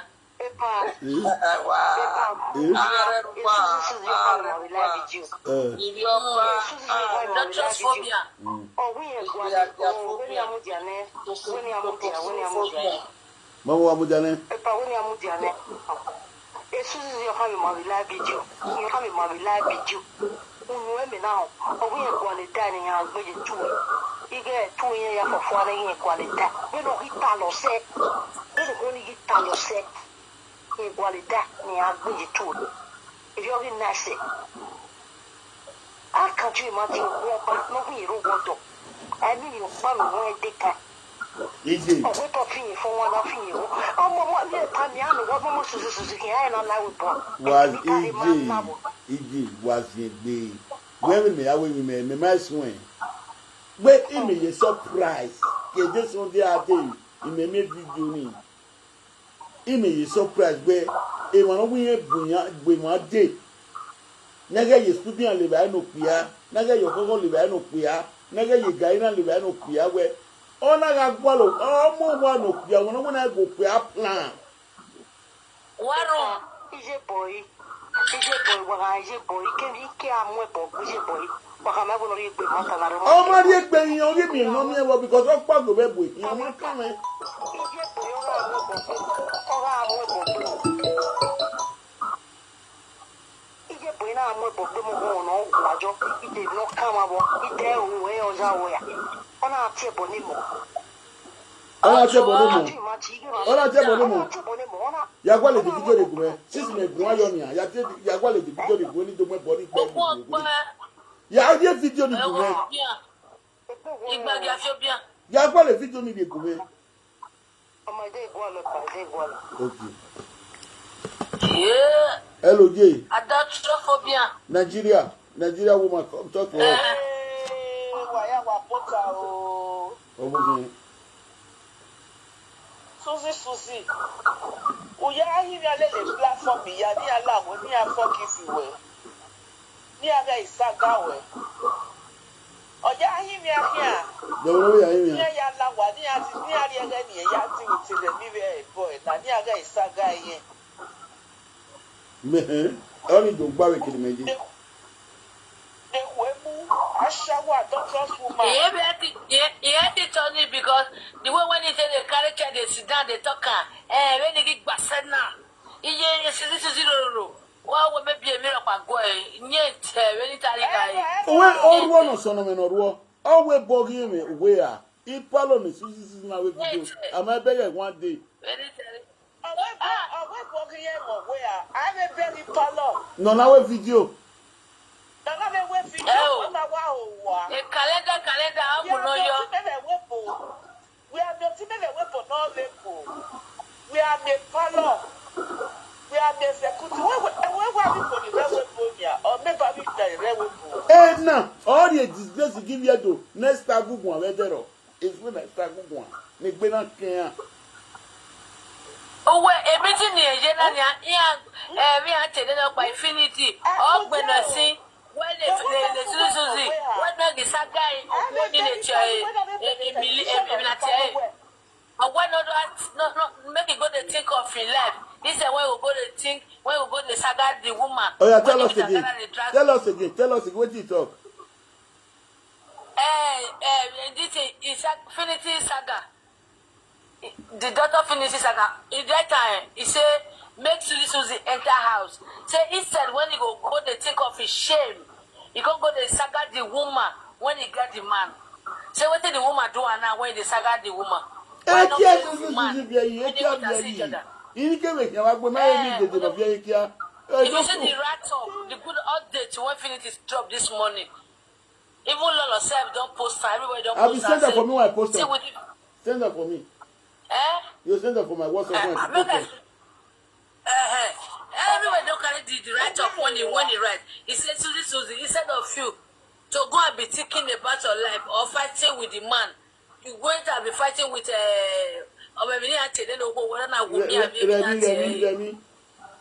Remy. What is Remy own inside that you are arguing with Remy now? Why? Why are you fighting with Remy? And why can't hold him and go holding ya? Because you know that it matter will smell because nobody matter when it come outside. When this woman when you go talk, easier. Oh when me so this is see. I mean we're gonna yeah, I'm going to go to my Vito. Yeah, I'm going to go to my shishi. Italy when niente. Is a coloroso. Every rock. Every rock. E tazi Suzy la do tazi ola. E tazi ola. Quelqu'un l'appelle ola. Oh, what's la vidéo? Oh, what's la vidéo? Oh, that told a make wedo. Iyan gaga o magbon. E fa la egbe na ni a disgrace la egbe na. Me ma wu wa ya ga bero ko na. Epa. All the video, all the way I'm a sexy mama, I'm a sexy grandma. Oh, yeah, also a black boy. Women, and no team say what? A Rufus women are toasting here. I'm with the Rufusy. I'm with the Rufusy. Dear Suzy. Or you are me picture. Or wages is not bad. This is not bad. Like me. First time no a Rufus do me one away. Oday go daughter get no my lalabi. Imagine go daughter room.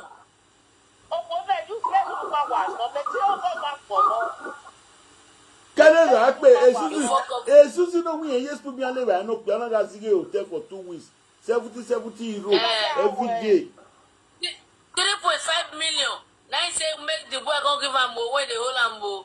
3.5 million. How much for that for Euro? Oh, we go in Euro. For Euro.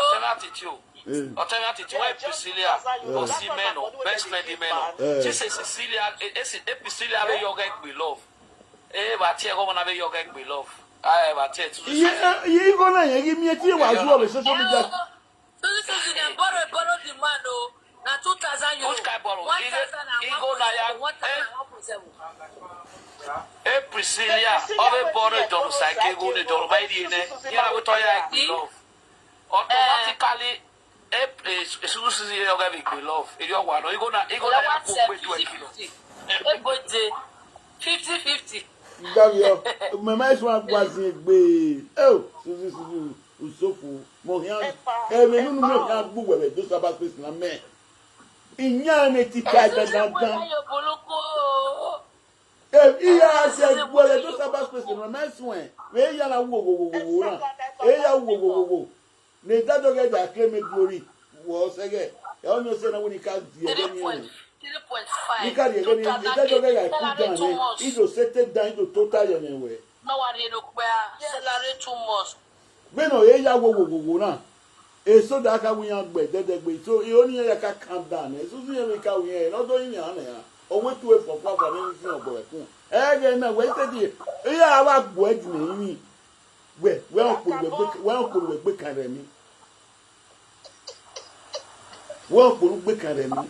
E kia o gbo we bi na Suzy. Won azun wu. But Nina, about this is that I'm anywhere.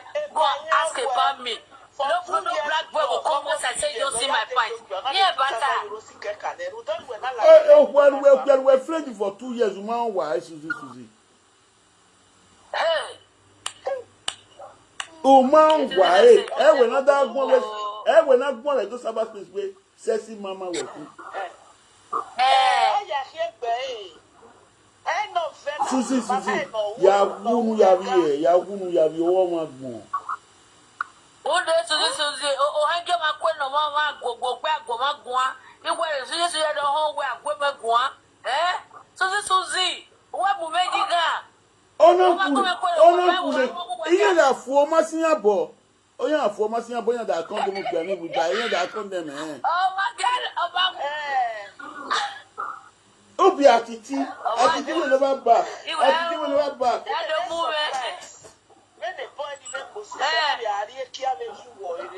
Bene boni we tasena nia. E woju pa go no. Odun adu no mo eri ale wi emi te awu. Of ye wu egbe ba o. Ama isa obo nia. Omo eri ana ma isa obo. Ama isa obo. Manero wodo e sisi ma ko ni ma le lo pe awo ni ma le le dak. Ebo ma ye gwa no na ma ye mi o kenoje.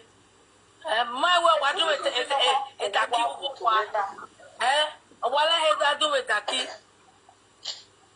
Daki iye wo ezu. Ai shit. O wa yi da mi wo. Suzy wo wala kina. Wo wala. Awo me da tu bo ya gwa le wa ti kian oibo. Suzy wa ni ma. Una wo we ni Atiti u. Una we white man Suzy go wo wa lele. E white one we ni.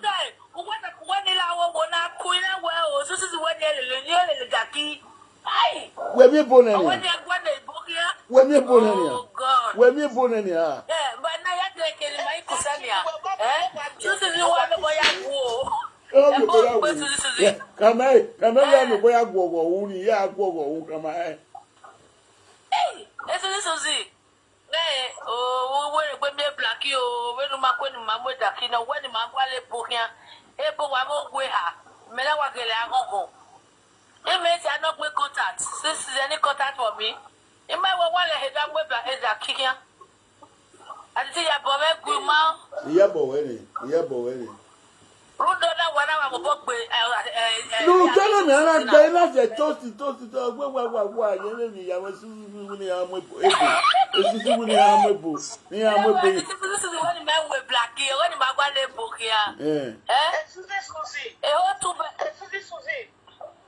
Suzy, then when now, even when they do for we are boy, when I will who were 5 million.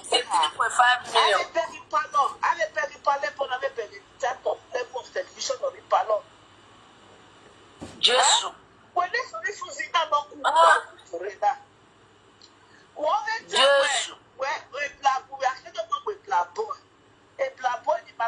Social media.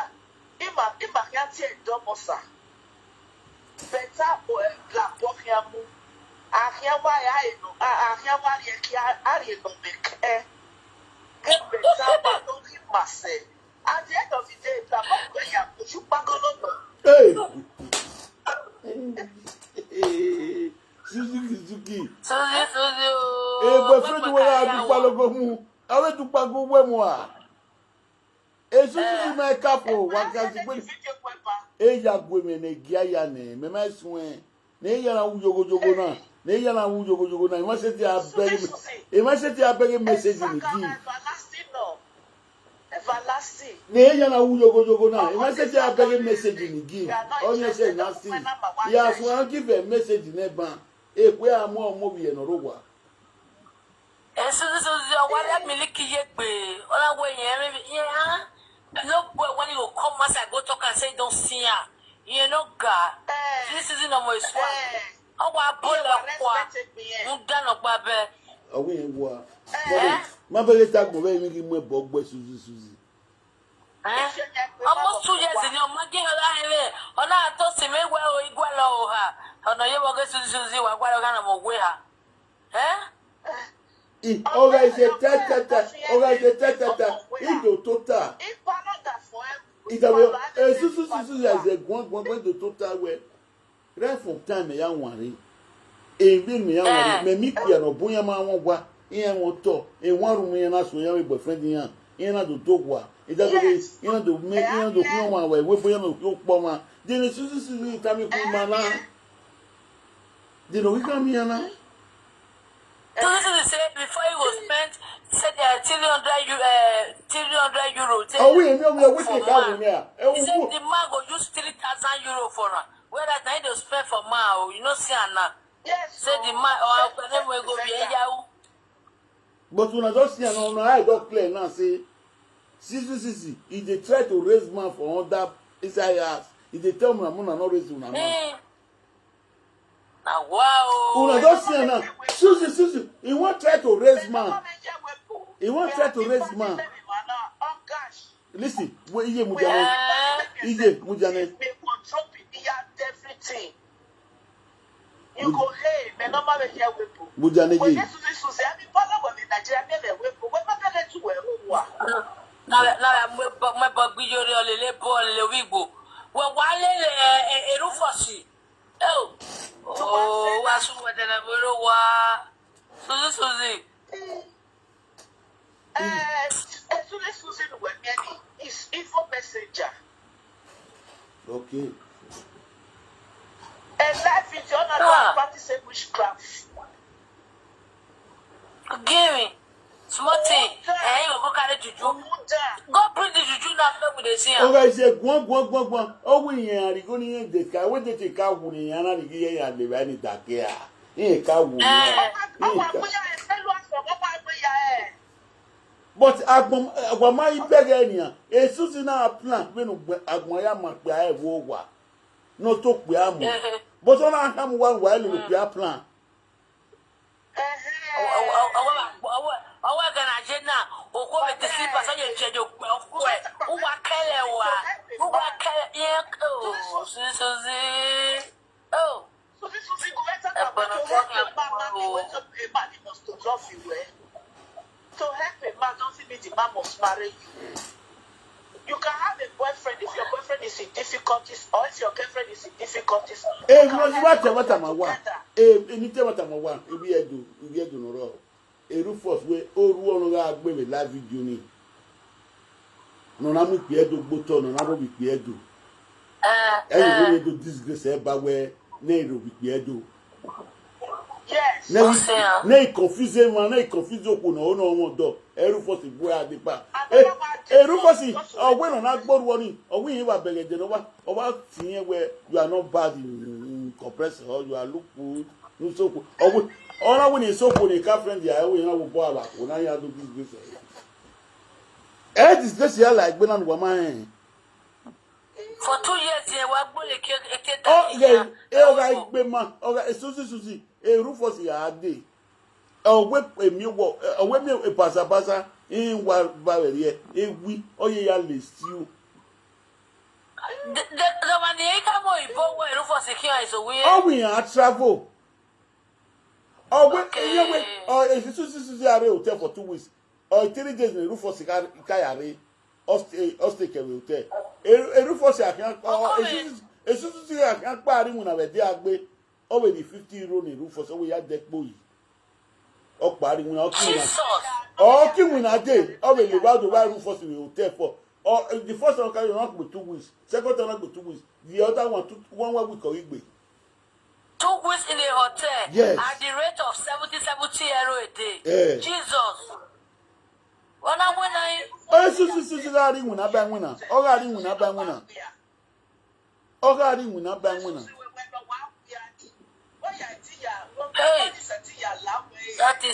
That is adulterophobia. I will see him in a way. I mean, I only mess with Matana, I mess with more Suzy, mess with but even if clarify what it will do. One of you dog, one of you advice or get wait up. No one that's about the singing for what they do that girl. Nobody want this woman ever insult. This woman. In a confusing girl, in a confused one or more confusing. Oh, piano, they were you know, so I go piano telatilla. A banyak be mine, I will piano milk or wagbon any. A banyak be mine, wowa. A banyak be mine, wowa. Oh, Pona, one real life video now. This is the first example of what a usually have to tap the life video. A usually have it is only what disgrace you better of. You go grab the Abu Wamabella with that video. So, he come what? Oh, you will not 18 years old. Oh, be jury will wear the non way of the bog bay. I will not get at it right away. A have to soon or soon of a winner. So, I will not that what the live video now where I done it. We are good than Yabuai, or it be a gear, a Yabuai. We are only Yanni, Yoni Wawa. Why you begin? Why you begin? Yeah, why with a packet of it, Chino, Chino. Here to come 150 euro, in a ring like that, be well, woman, beyond. A Chino, and I had a pancake or Lee Express was the last 5 euro.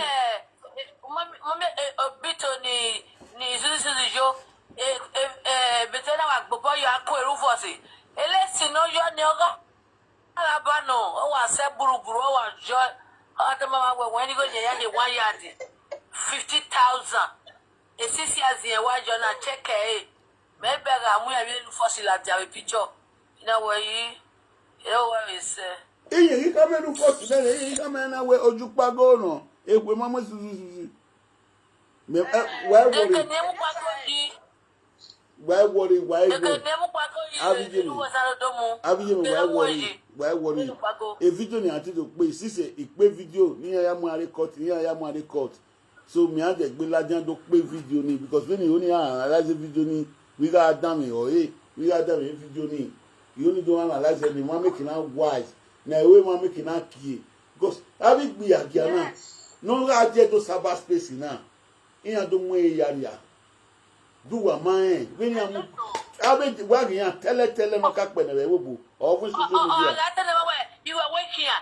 You are working here. Oh, where is the theater? Oh, where Suzy? I tell you my way. You are working here. In my reputation.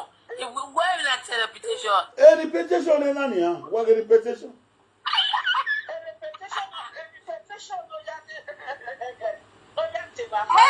What a reputation again? What a reputation again? I'm not better. Reputation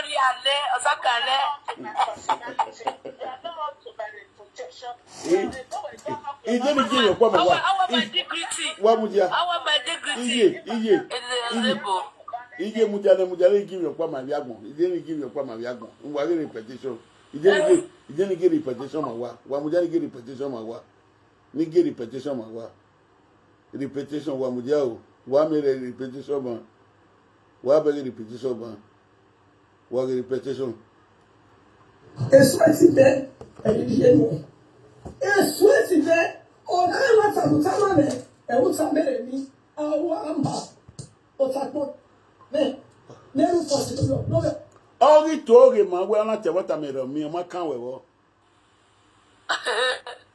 O toge ma we na te watermelon mi o ma kan we bu we no gbe.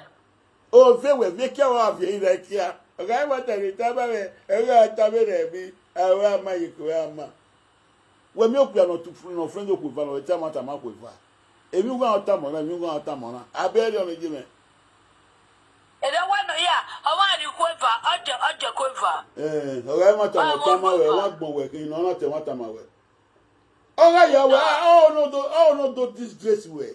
Wọ́n bẹ̀ right for the day one wẹ̀ tí rẹ̀ ní. Dọ́wọ́n ọ̀gá mi wẹ̀ ní. Ẹ dọ̀rọ̀ ìyẹn ìṣẹ̀ rẹ́kọ̀dì wẹ̀ ìyẹn wẹ̀ send audio wẹ̀. Ìyẹn wẹ̀ send ẹgbẹ̀wẹ̀ ní ẹ̀yà kàmọ́ ìyẹn rẹ́kọ̀dì wẹ̀ anytime yà tì yẹn.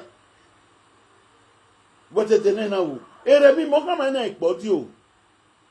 Ina weno kamu jane ni gbeka amu wene. Ina wene gbeka amu wene. Niga ejuwa lawa. Uma lawa. Ofo wode yagun ya ba mo ye arukonu. Iya alewa ukonu yagun adam ye. Yagun adam ye ona no gia ya vi opa. Le wena mu. Control when night to say make it no shame. Make it a come outside. Na gba duwe. A bunch of women, a way more. Astra. I went a lot there. I went to get way more. I went about the digger. Anybody thought of you, Totora? Totora, now you both has you day, don't be black. Okay. I said, if you tell them. That make I get my teddy talk. You know, say if you don't sell in disgrace, no guy shame again. The video, get one video where Jeff Omori you do that and you know the video, you'll go find a come for me again. I know that one sickness more than no worry. That one only was the practicing. Only we get with this grace like when you in your fire bune. Don't want my head. EPC. It cannot go back. Do what my head. Only I saw what go. Only I saw. I want get over. Oh, we know too. Oh, well, then, all your setting now, we are going to talk. Do what mine. Oh, that's why you complain video. Make one man where I'm making a Monica, yeah, me, by Suzy.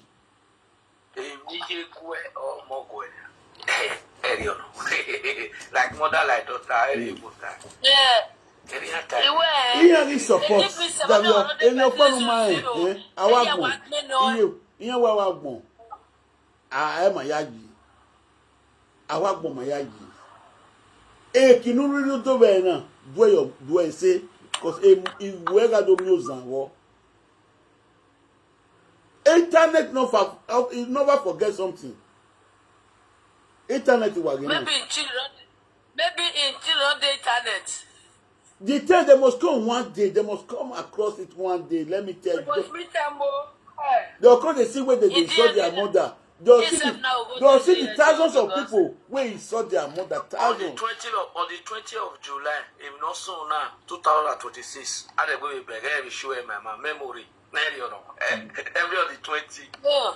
So, I'm with me, no system. I don't know their system when I told the beat them. A broken English. Here we even no bon endo broken English me do ya explain be are work with Suzy na yeah we message to Belgium Antwerp we message to Murcia in Spain then you go analyze igbe ni yiyan your Suzy live in Belgium once married in Spain born one child in Spain take it to Belgium on a topic in a row. Oh, money, I can't wait to get better. Or beg away. If you explain not being one child, not be explaining him. Let me listen to this man. Only me, I deal with him. If we can not be a game if you sing bog every year by. Here I let very soon was a be. If not, you may have seen because any idea. Eya son bonny. Me got naya one naya ye booking this naya when my record. Here, my basha wa being a basha. Yeah, what, boy? then man ye court or within a shawo asha wona ka mo we no do tema tade ma ka mo se shawo wa no do ma gba shawo emi aya disgrace yan me so yan agbe wa se gbe when she said this Sunday me and me akpo su a video na la jana e ya legi na imi ga pa bi ekere dade ina mi na 2 weeks ago ina mi na 3 weeks ago ina me wu na mweko ina so awe video wa do kama no kama e no ro eko ekonomu egeni ma chere mi o e ma so na ati me titi wa ya o o ta e ko na ma o mweko mi o mi na wo mweko ekonomu Suzy, ote wa here another la jadoka where if I have offended you people, I'm sorry. I have messed up. I have fucked up. You know what one. I don't know say even if you want go push against me go talk right come and say yeah no takwa odo imi we are sorry they made me only wo e ma no mi e wo boy GBC o mi e wo boy GBC do imi are ti aro for that's even here what on here my do redo agboro we iwa wo yegbe saying do for see do for body wa we ni ki ayegbe wa zo for peace to reign because was a man am peace Ige my wife Annabelle, we might have me, I will me. Was it be me mess one gbe Suzy? Me mess one gbe Suzy. He me when he yana jogo na, he no come in there. Because you got beg your beggar. Even your heart here come mine. Don't do beg the feeling. Again, you're not begging. We no soon beg the feeling. Me mess when na gbe oti me no ko na here me oti me no ko no e go ma ku he said na each person go dey carry or we are igbomo for we no dey ni ya or we na or we yen we do paji wo to na gele mo bi na wo to na beg in video or we one person no wa gun ayo okay you may say ke no do gbe me ye ma say ke no je ni ya okay ina omana gome gwa ika mi no we yi we respect o wa gome gwa di wazi egbe neje where to aye we na mo kan wa where to ayo Suzy oge iyan lela wa bi aze di eyi me no ka before o kan lajan mi live video na dagbon ni ogba Atiti girlfriend eriyan je we no ga o kan lajan mi live video when if video ni ririwu ida agbe yo obo eri ya wiyan efi eme we gun na ida analyze we da bege we drop shot alo iyen ni ya gbin ya we was gbe ne iyo ni confession ni Suzy ole oyekia ole Suzy ole oyekia ole wa wa bi mi o wa to bo wa le Facebook na so if video ni to dey analyze iye me keti me ban eremi oketi me ban if video ni to dey analyze ona wo ni pe video ni pe ni so ya fi video na ni je gbe ade ni ni do analyze a video no make an action from the beginning no make an damn stupidness wey Suzy where we no so ya fi na ni je gbe ade won okay